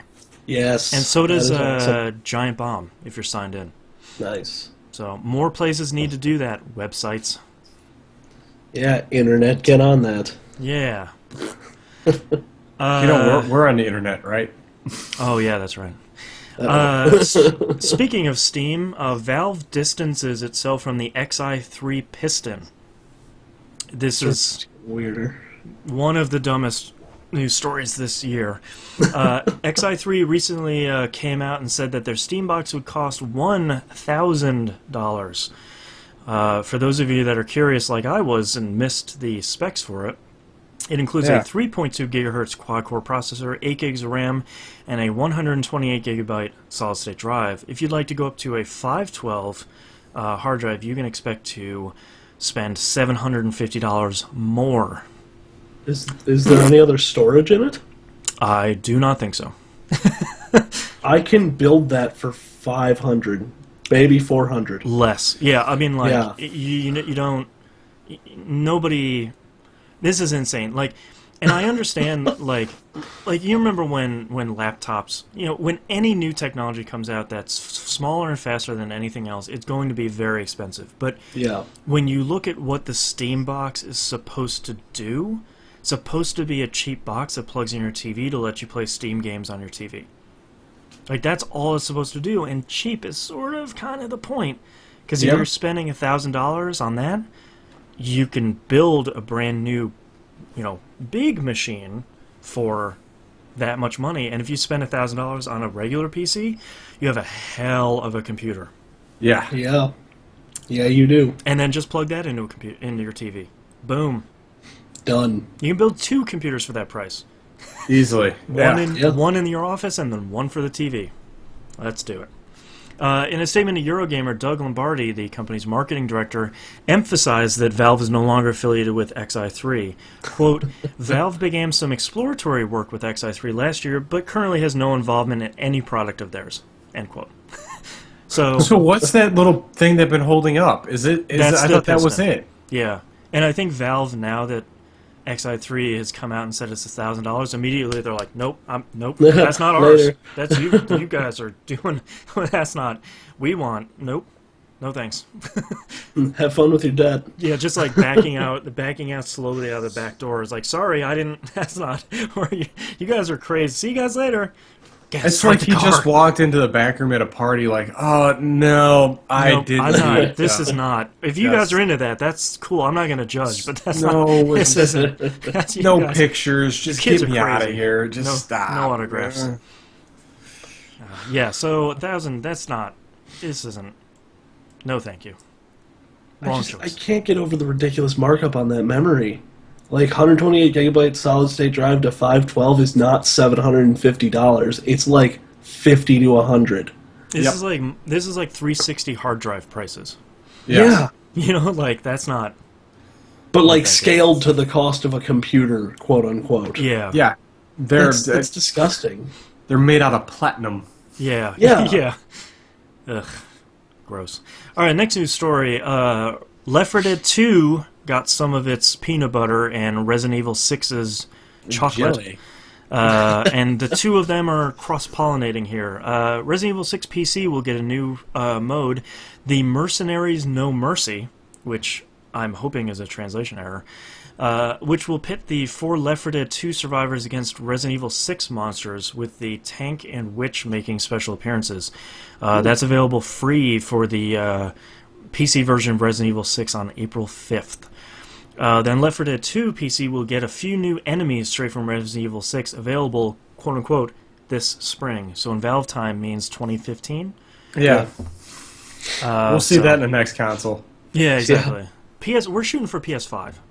Yeah. So that's kind of cool. It's cool. I like seeing more of that stuff happening that isn't Team Fortress 2 hats. Yes. Yeah, because essentially, it's Resident Evil 6 is pretty much aping the gameplay style of Left 4 Dead. So why not? Yeah. Kind of the same structure. Let's see what happens. Yeah, just share the stuff. It's great. Why not? More content we have to wait on Valve to make. That's right. It's very true. Yeah. And the last news story here, finally, Saints Row 4 was announced. I've been wanting to talk about this one for a while. August 20th, it's coming out, and the storyline is you've been elected as the President of the United States, because why not? Aliens abduct you and put you into a simulation of Steelport, giving you superpowers to free humanity from the aliens' clutches. Whatever. Yes, this trailer is amazing. Yeah, I'm super excited. I Why really, Planning Saints Row the Third this week? I really love the trailer making fun of those trailers that have one word at a time flashing on the screen, and then they forget a letter, Yeah, and then they do it again. forgot a letter. Yeah, God, it's just, and I mean, them explaining this stuff is it's very clear that they actually did spin out the Enter the Dominatrix DLC that was supposed to come out for $3 and just spun into a brand new game, because this is what that DLC was going to be.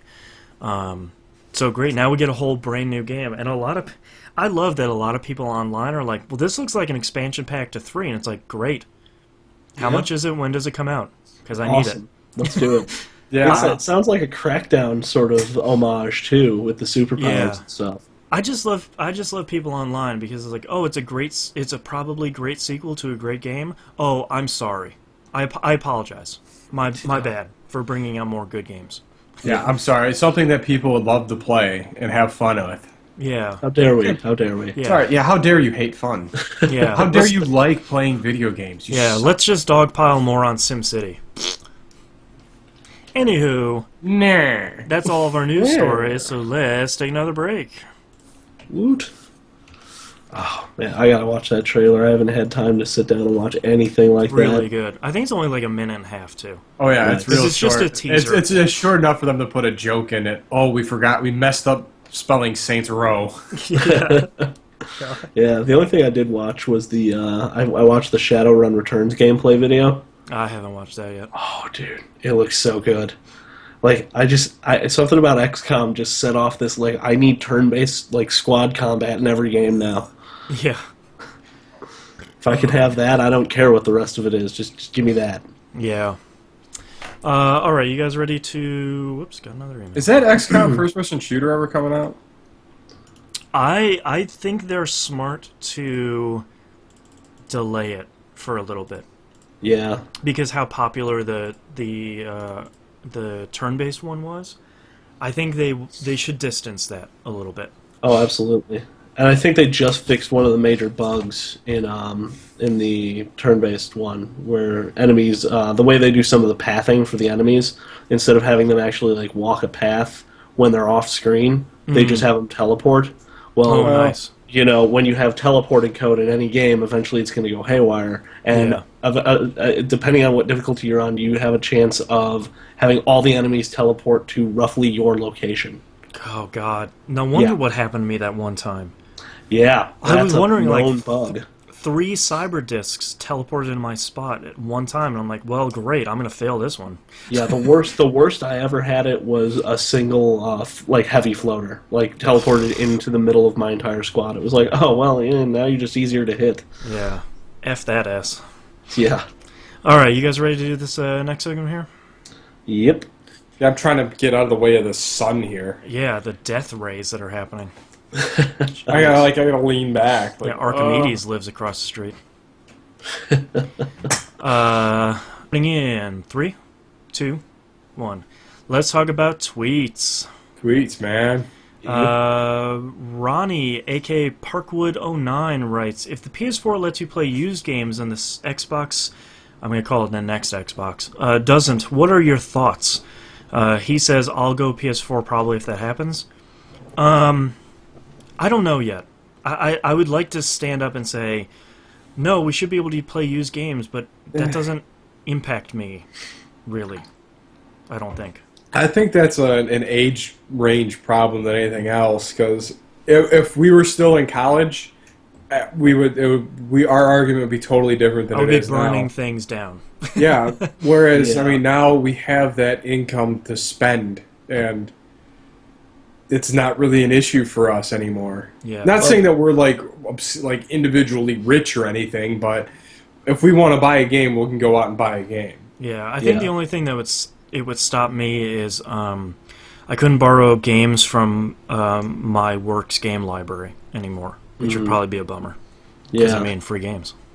I think the thing for me is that you do have a segment of the population that, just simply can't afford a brand new game, even Yep. like once or twice a year. Like $60 on a game is a huge chunk of money to throw down.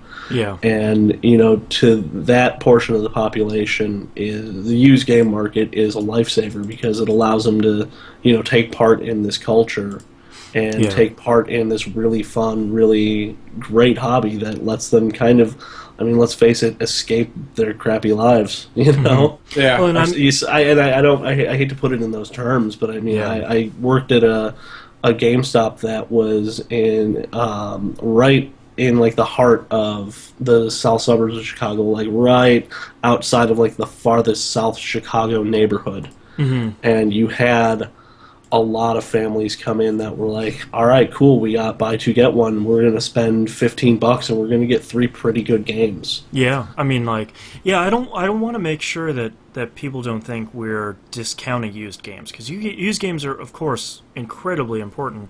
Yeah, For a lot of people. I mean, I still buy used games too, but I typically don't buy them from GameStop just because I don't like how they do business. they'll feed the machine. I can buy them from eBay. I can buy them Yeah. from an Amazon seller. I can Yeah, I can walk into Best Buy and buy a used game in there nowadays. Like Yep. there's plenty of places to buy used games, and I think a lot of times people equate used games with GameStop, which is good for GameStop, but probably bad for the argument overall. And yeah, used games are great. they really are. And used games are still really important. And blocking that at a console level is, I think, I think it's shooting yourself in the foot at that It's point. suicide. yeah, because I think with people that want to or need to play used games, I think either they won't buy the console because you can't, or they buy the console and then find out you can't and return the console. Yeah. Like It's even they're worse. not going to keep the console because games next gen are either going to be $60 or maybe $70, which That's for not me okay. means, for me at the very least, somebody who buys a lot of brand new games at $70, I don't buy a lot of games new. Like maybe Yeah. a handful per year.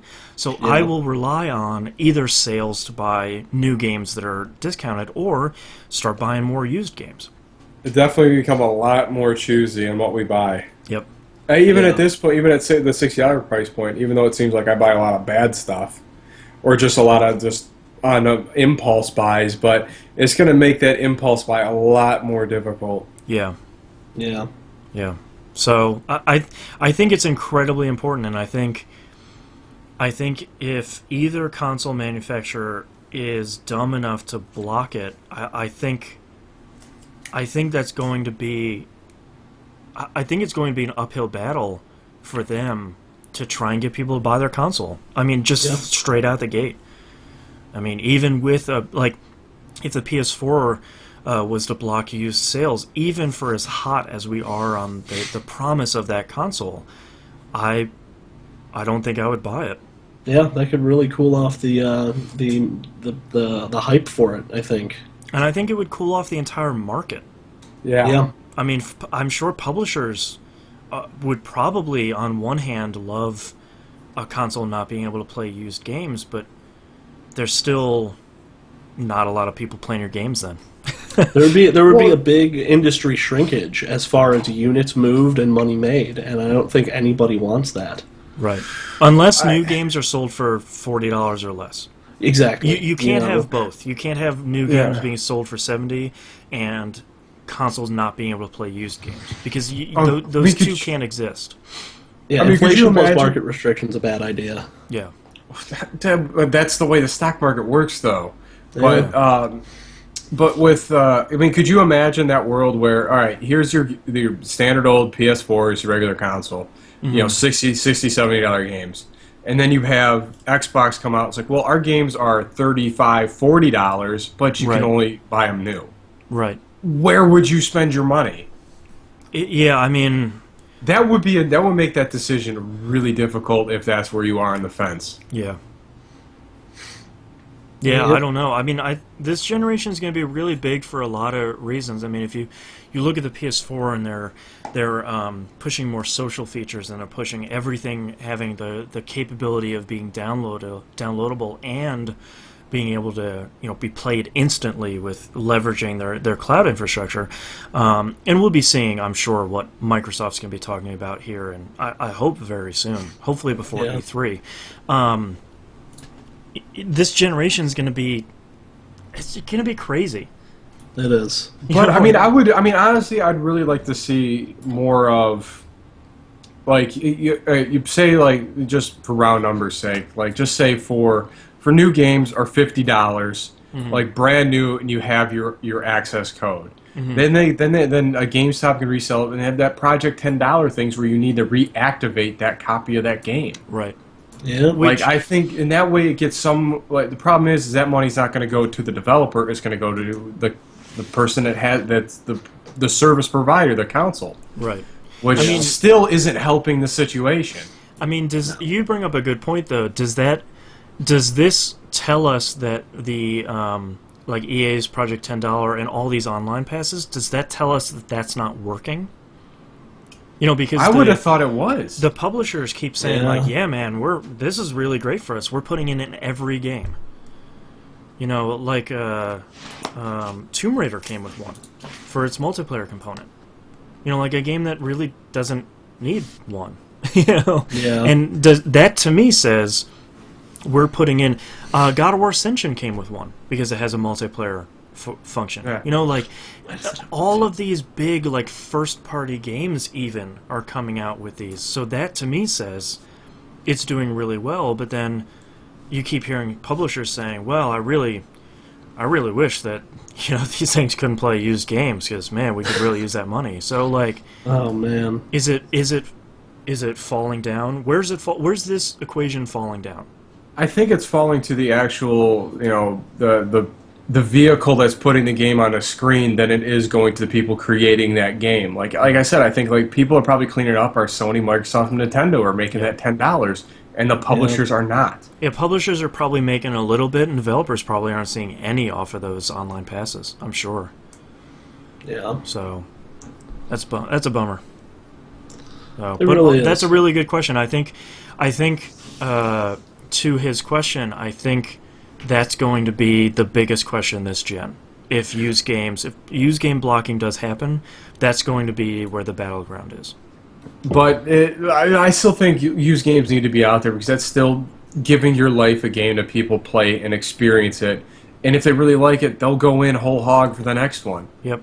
Or buy the DLC or buy the online pass. Yeah. All that extra stuff. Question from the chat here before we go on to other tweets. Extra Players says, "What are your hopes for the next Xbox controller after seeing the new PS4 controller?" I hope they don't change it. Yeah, I hope it stays the same. I hope they pull a page from Nintendo or Sony and keep it the same. And I really hope that they still give a wired controller option. Not only because it's incredibly important for the PC space, but because I don't want to spend money on batteries ever again. And I sit close enough to my TV that I just have it wired all the time. Although Extra Player says new D-pad. Yes. Yes. Fix the D-pad. Biggest change.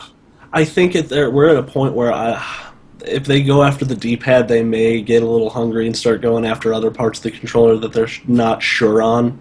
Yeah. And the rest of it's just so good, though. It is. Both controllers, both the DualShock 3 and the 360 controller with a better D-pad, both of those controllers are just fine. Yeah. I mean, I can't crap talk the PS4 controller because I haven't used it, obviously. But I mean, that could be a fine controller too, but you really have to make something special if you're going to go away from how controllers have been. Absolutely. You have to be confident in what you're going to do. Yeah. Yes. Yeah. Sean, aka SPC23 on Twitter, asks a couple questions. What's your thought on the upcoming Gears of War Judgment? I had pre-ordered it a couple months ago, apparently, so I guess I'm excited for it. I do not care. I really don't care either. Yeah. I might pick it up. It depends on how I'm feeling on Tuesday. I haven't even played 3, so I mean, Well, I I guess played I don't have 1 anyone and to 2, play so multiplayer with then. yeah, you're out of luck, man. Man, forums assemble, I guess. Honestly, I'm looking forward to the adversarial horde mode. That'll be Really? fun. Oh, because it's going to be like the whatchamacallit. It's basically gonna be like Left 4 Dead.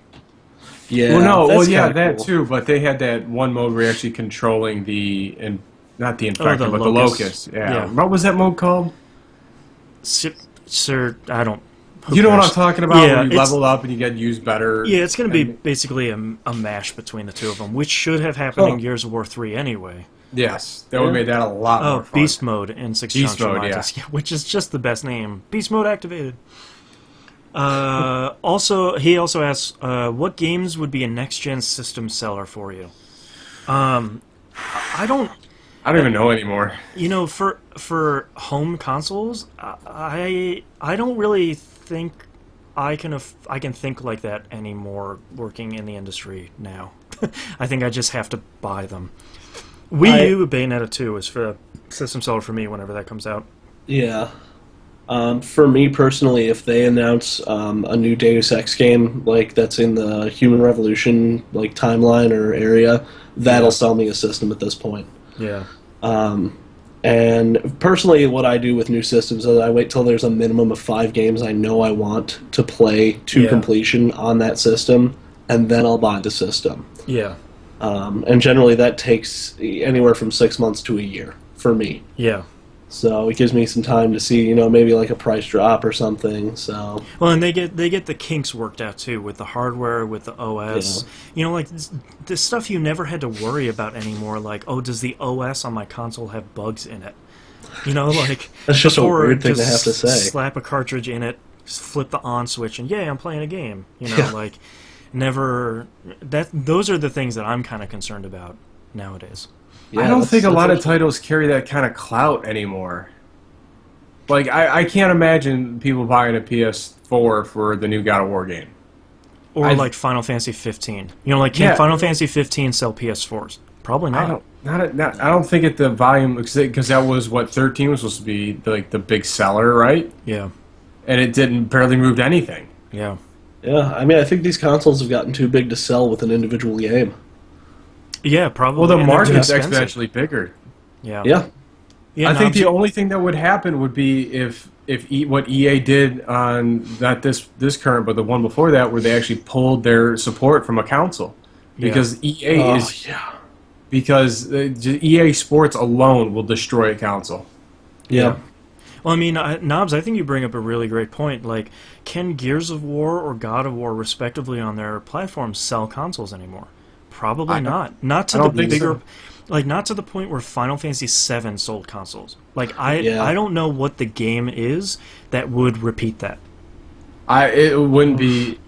The only thing I could think of is an entire sports section of a game. Like right now, EA's got a whole bunch of them locked up. Yep. Sadly. Or like a brand new game that does something so different or so new that we haven't thought about it before. I really hope that's the case. I really do. too. I 'Cause- would die for that. Because you can't sell consoles based on graphics anymore, I don't think. Because like you looked at the PS4 stuff, and it's like, yeah, that looks really good, but we're getting to the point of totally lost. It's not that uncanny valley, but it's to that point where there's honestly. I mean, I'm sure the audio files and video files will be able to pick apart the difference between a 360 game and a PS3 game. Yeah, Absolutely. Honestly, the difference is moot for me.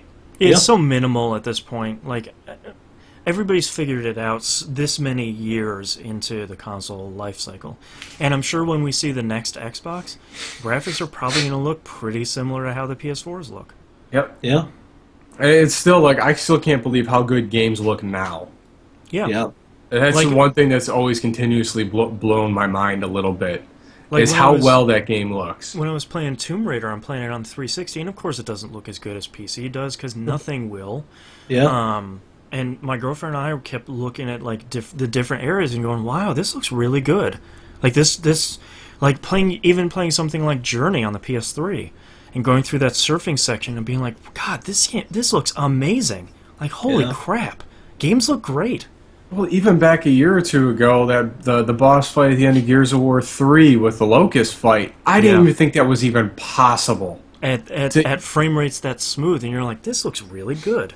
It just that lighting effect just blew me away. I'm like, how are they even doing this on this system where the first Gears of War looks like a hot mess now? Yeah. So it's I don't. It's this next generation is going to be really crazy. But this is the time I love where like we're in this anticipating area, like right before the E3 where everything gets shown, and we're just like, what is it going to be?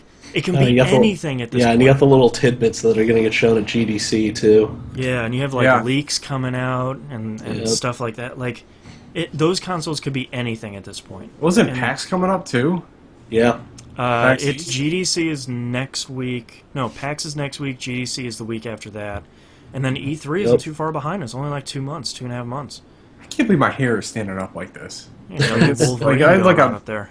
I had like Randy hair from Trailer Park Boys. You got a pompadour going on. Hey, ladies. Yeah! Yeah.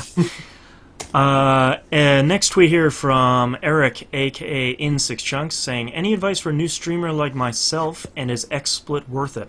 XSplit is worth it if your audio setup on your computer is set up well. Because the nice thing is, it just works. Like, I can set up all my audio stuff, fire up XSplit, and I got audio coming in and out of it straight out of Skype. And I don't have to do anything. Very nice. I have a very complicated audio setup because I have a lot of stuff going in and out of this thing. But I'm sort of a different use case. And I guess any advice for a new streamer like myself? I don't really know because I'm pretty new myself. For this show, we just make the show like we always do. We just, we stick to the core tenets of this show. I'm sort of having a hard time getting into live streaming of games myself because I'm in that phase where I feel sort of awkward doing it because I'm just playing a game, and when I play a game by myself, it is a very solitary and very silent experience. Unless I'm playing The Walking Dead and I'm like, oh! Oh no, you didn't! That sort of thing. But beyond that, to me, that's it's a weird experience to be sitting through. But I think if you're going to be live streaming a game, just be yourself. If you're naturally funny, good. If you're not, don't push it. Don't force it. Really don't force it. Comes humor. across so bad. If you're not that funny, start talking about a game sort of academically. Start trying to talk about what you find interesting in the game. What the game is doing well, how you're feeling in the game, that sort of stuff. And don't at every point don't try and force it. The only thing I think he might be referencing, like on Monday nights, is it's kind of hard to get all that live conversation going through with 8 people yammering back and forth. Yeah, it could be a bit the much. audio doesn't come across really clearly, but you can kind of hear it. And plus, we have to make Donnie famous at some point. Yeah, somebody has to. Gibbionator says, "Hey, what's going on with Game Club?" Still going. I think it ends on the 25th. It's like next week, so I have to pretty much finish both games completely. Me too. I'm probably not going to be live streaming the rest of it because I just don't have time to sit there and do it.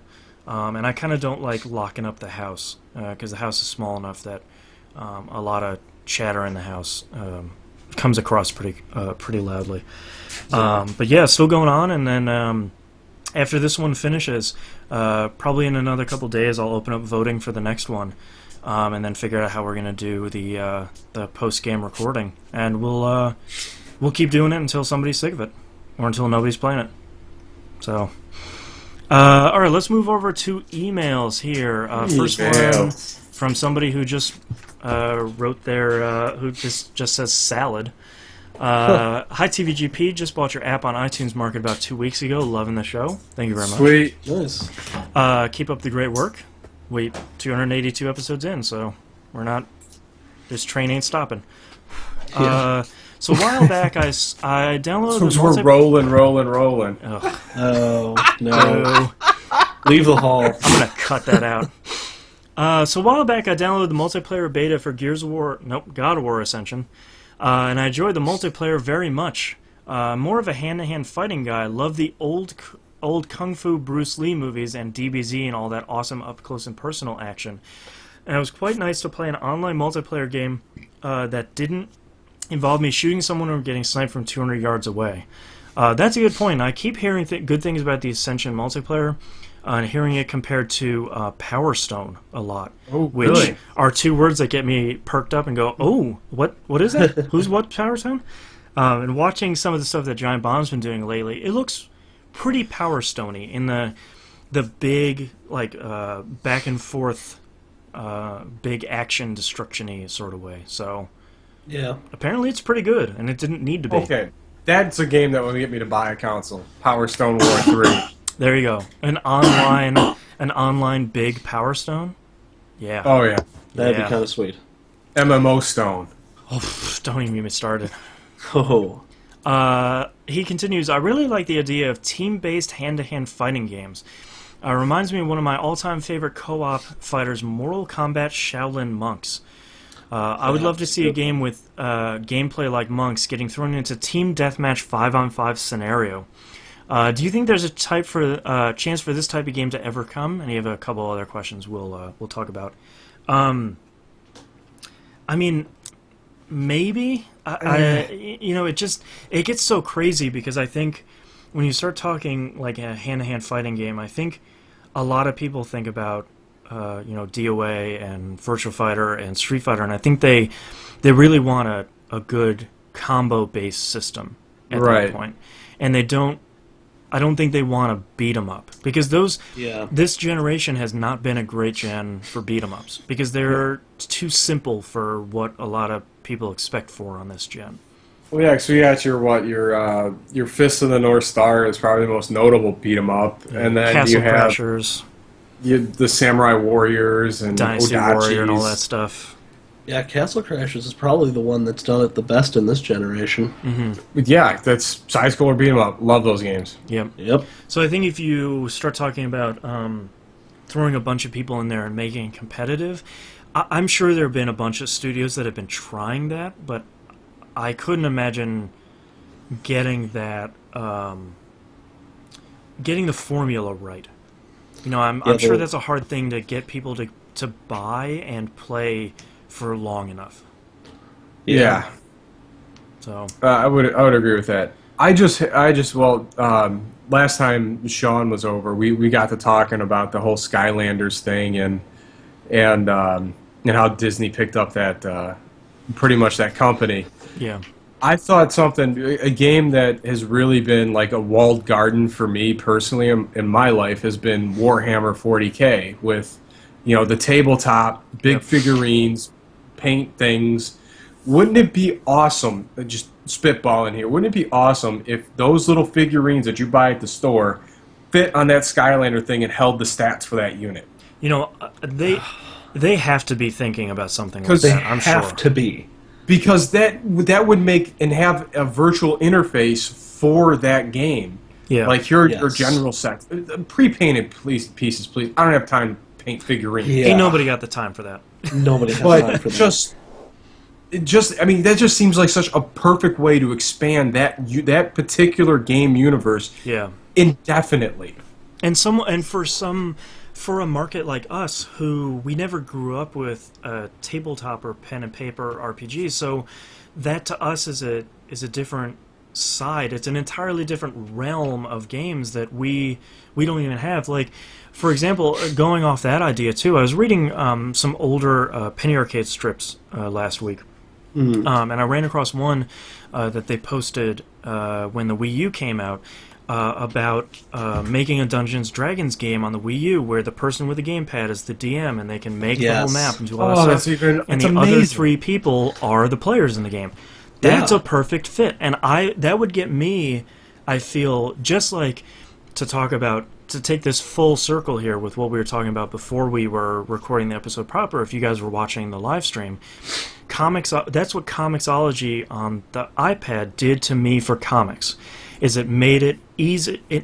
it made that barrier of entry very, very, very low. Yes. And got me into something that I don't have to have a room full of comics. I just have my iPad full and I can read them everywhere.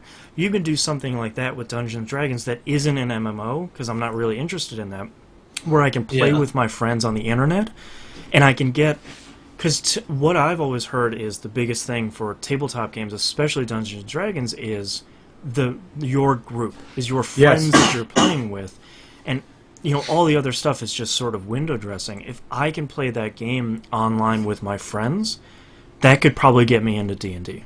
Because, I mean, those are the games, like, I only played, in my lifetime, and honest to goodness, I played in 2 Dungeons & Dragons games.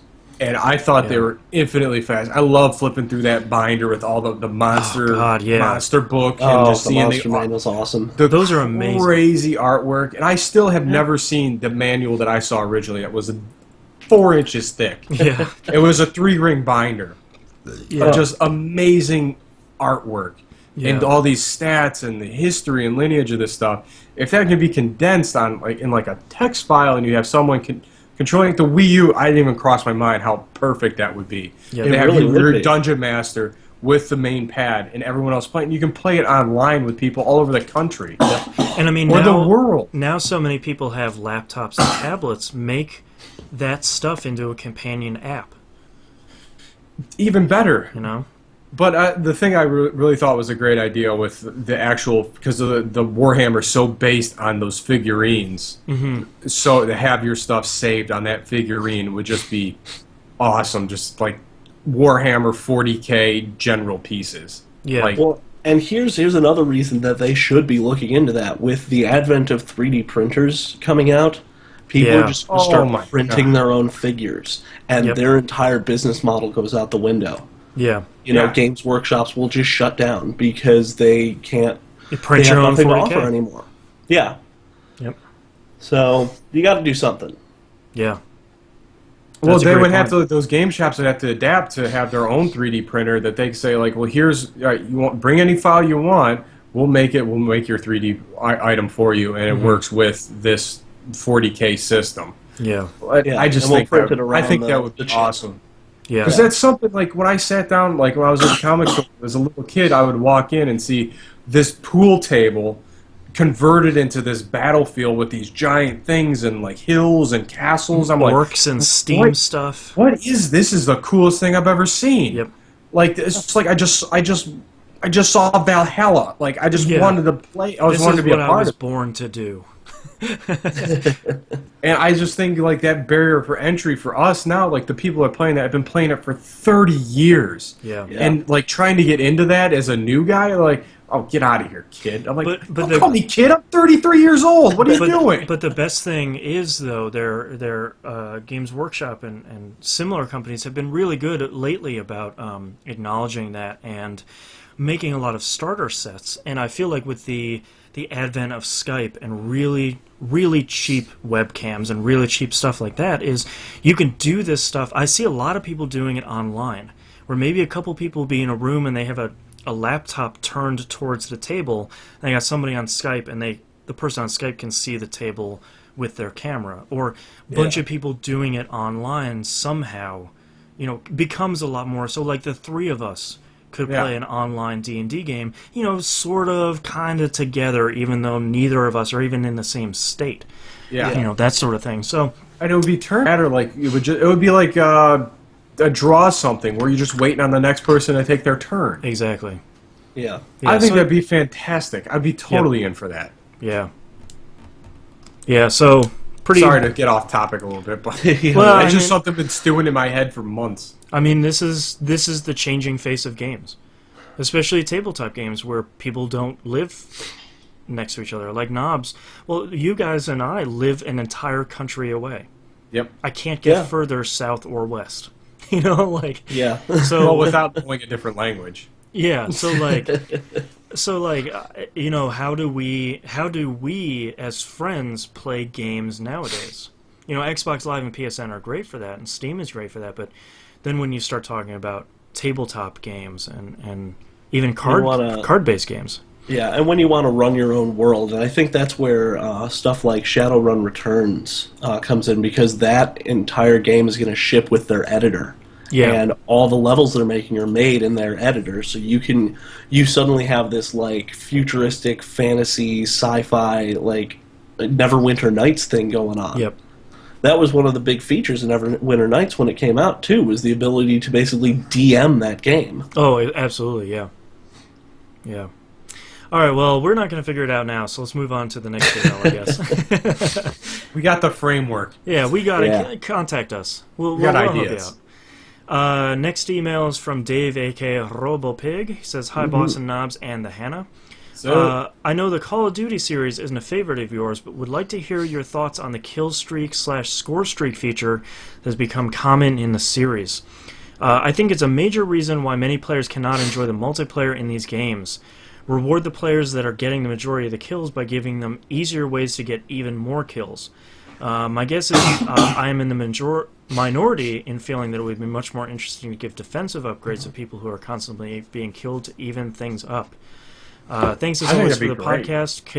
Congrats to the Hannah on his new home. Thanks. Yeah, I mean, like the previous question we were talking about walled gardens, and if you are a new player hopping into Call of Duty multiplayer for the very first time, and somebody gets a 20 kill streak and then bombs the entire map, you're probably not going to want to come back. It's really discouraging. It's very discouraging, and I mean, like, and I know a lot of multiplayer focused games have started doing things like, well, your first 5 to 10 matches are in, the newbie zones, and you're all playing against new players, so probably nobody's going to have that advantage, but there's still such a power disparity there between people, and the barrier to entry is just almost infinite for some people. It sort of reminds me of when I used to play Counter-Strike, and you would, sometimes you'd just pick a random server and you'd be like, oh, that one looks fun. Yeah. But you suddenly end up in the middle of, like, a clan match. Yeah. And you just don't know what's going on. You just get annihilated. You can't even walk without getting shot. It's entirely frustrating. And that's my problem with a lot of, like, the war-type shooters. Yes, I understand the limited health bar to being shot in that game. Sure. But it's still, when I pump 4 rounds into your face and you don't go down and you come up and knife me, I just don't... it seems like there's such a disparity for the people that doesn't add up. Have earned all this gear and this experience to the point where they're... I'm not going to say it's like a cheat code, but it's... They're to the point in a tier that I can't compete against at my skill level. Yeah. And it's frustrating. The math never adds up. Like it's and that's why I've always gravitated towards these fantastical shooters, is because if I pump 3 rockets into somebody and they rocket jump away, all right, I didn't kill them fast enough. That makes sense. That math adds up in my head. But if I shoot somebody 3 times in the face and they knife me once and or they throw the knife at me from 3 blocks away and I'm dead, that math doesn't add up to me. It's same thing I can't process that. The Halo multiplayer, where I will empty an entire clip into somebody, and they just come up in the room. Yeah, and they punch me, and then it's just like I can't add that stuff up. So apparently, fists don't equal bullets. Yeah. It's just annoying. So I mean, like, obviously, Call of Duty and Halo and all of these modern competitive first-person shooters are popular for a reason, and I don't like them for many reasons. This is one of them. But I think those kill streaks, unless you have death streaks, they don't add up. Mm-hmm. There has to be something on the other end of the spectrum. There has to be checks and balances. Absolutely. Or there isn't anything, and it's just all based on your skill. Everybody has the same suite of weapons you can pick. You can put mods on them and everything, as long as everybody can start with all the same ones at the beginning. Yeah. But then that stops this. I understand. I realize this stops this carrot on a stick progression that the Call of Duty series is so well known for, is filling up all these bars all over your screen like crazy. That destroys a lot of that at that point. And a level 1 person could decimate a level 500 person just because they're better at the game. Yeah. So I don't know how you equal that out. And I don't know if I honestly don't think if the market cares. No, I don't think they do at all. Yeah, I don't. I don't think they want that balance. When your market's hundreds of millions strong, it doesn't matter. You just stick with what's going. Because they want to prestige twice, and then they want to just wipe the floor with everybody because they put in the time, which I understand and I can appreciate. But that's not really a game for us. You know, that's not the competitive type of game that we're really going to go for. Yeah. So. But that's all our emails and tweets and questions for this week. Thank you very much for everyone for writing in, and thank you to everyone in the chat. If you'd like to visit us, you can do so at tvgp.tv. Email us at tvgpfans@gmail.com. Everything else is on the right-hand side of the page. All the other ways you can get in contact with us. And don't forget to join the forums and mark yourselves on the map. Join us for Monday Night Game Night tonight at 10 p.m. EST. Mm-hmm. We'll be live streamed via In6 Chunks. That's In6 Chunks on Twitch TV. Yep. IN6 CHUNX. Yep. And I'll eventually put a link to that on the front page of the site. Thank you very much to N6 Chunks for doing all that stuff. That's awesome. You can follow our live stream of each episode on twitch.tv/E1M1 Network. A link to that is on the right-hand side of the page. And thank you very much, everyone, for joining us live stream this week, and we'll see you all next week. Laters. Peace. All right, titles. I don't have anything. I got a whole bunch. Everyone in the chat, if you can start putting yours. Always on the third chair. Yeah. All right, Hannah, what you got? All right, bouncing like I bounce checks. I couldn't stop. Space truckers. Yeah. Stirring up the pot. Up in the stuff, doing the things. Ram Jam from He-Man, just because it's got some. It just sounds good. Yeah. Horde of Exploding Death. Yeah. Demon Seed Jelly. Oh, God. Dilapidated. What's Demon Really Seed great Jelly? vistas. That was when we were talking about Bayonetta when the plaster starts cracking off. Yeah. Love those vistas. Brutal. BUH-Rudel. Go get that if you hate yourself. What year were you picked on? I think there was something you missaid, Boston. Oh, yeah. Cross-pollinating. How dare you hate fun.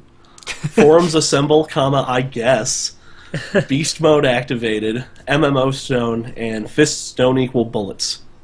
Ugh. I wrote down really great vistas and how dare you hate fun.